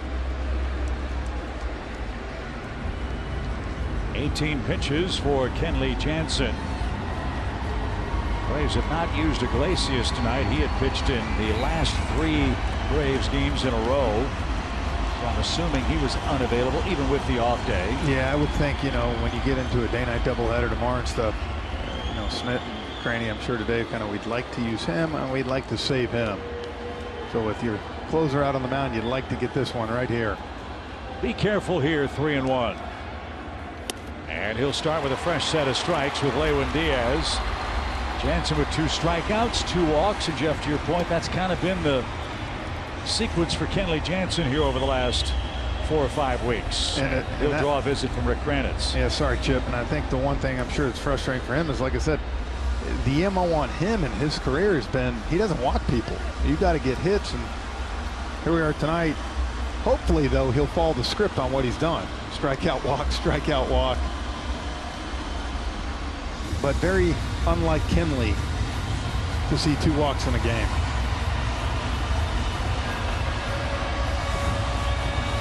So Blade represents the tying run. Rojas would be the winning run. And the powerfully built Lewin Diaz is the hitter for Miami. He's 1 for 3 in the game. And a young hitter, you know, he would like to be a hero. Let's see if Kenley can use that to his advantage. One thing that is advantageous for the Braves closer, Diaz has never faced him.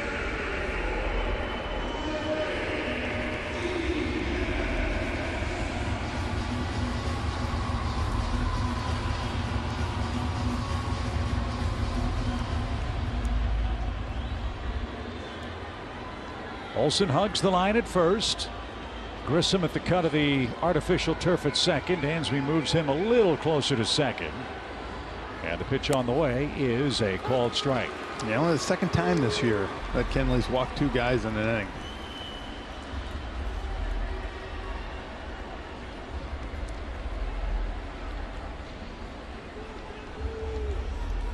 Well, all's forgiven if none of those walks hurt us tonight. 1-1.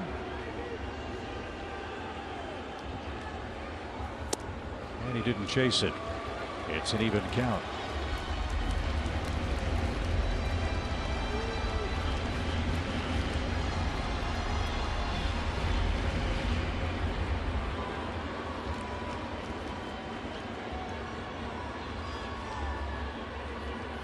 Runners go. Swing, little pop. Shallow right. Ronald coming on. He's got it, and the Braves have won it. Kenley Jansen earns the save. The weekend off to a great start. And the icing on the cake, Jeff, we pick up a game on the Mets. Well, I'll tell you what, too, with those runners going right there, if that ball falls, they could have won the game. Look, it was not the prettiest of games tonight. Braves got a lot of base. The Marlins had a lot of base runners on, but credit, they made pitches when they had to. And again, Michael Harris tonight, huge double to score the second run of this ball game, and then the 2-run homer in the top of the 8th, where I thought was one of the best at bats.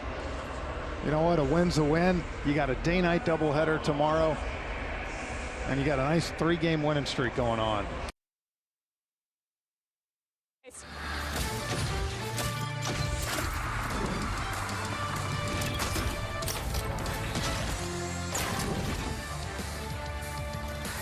Braves Live is presented by Xfinity.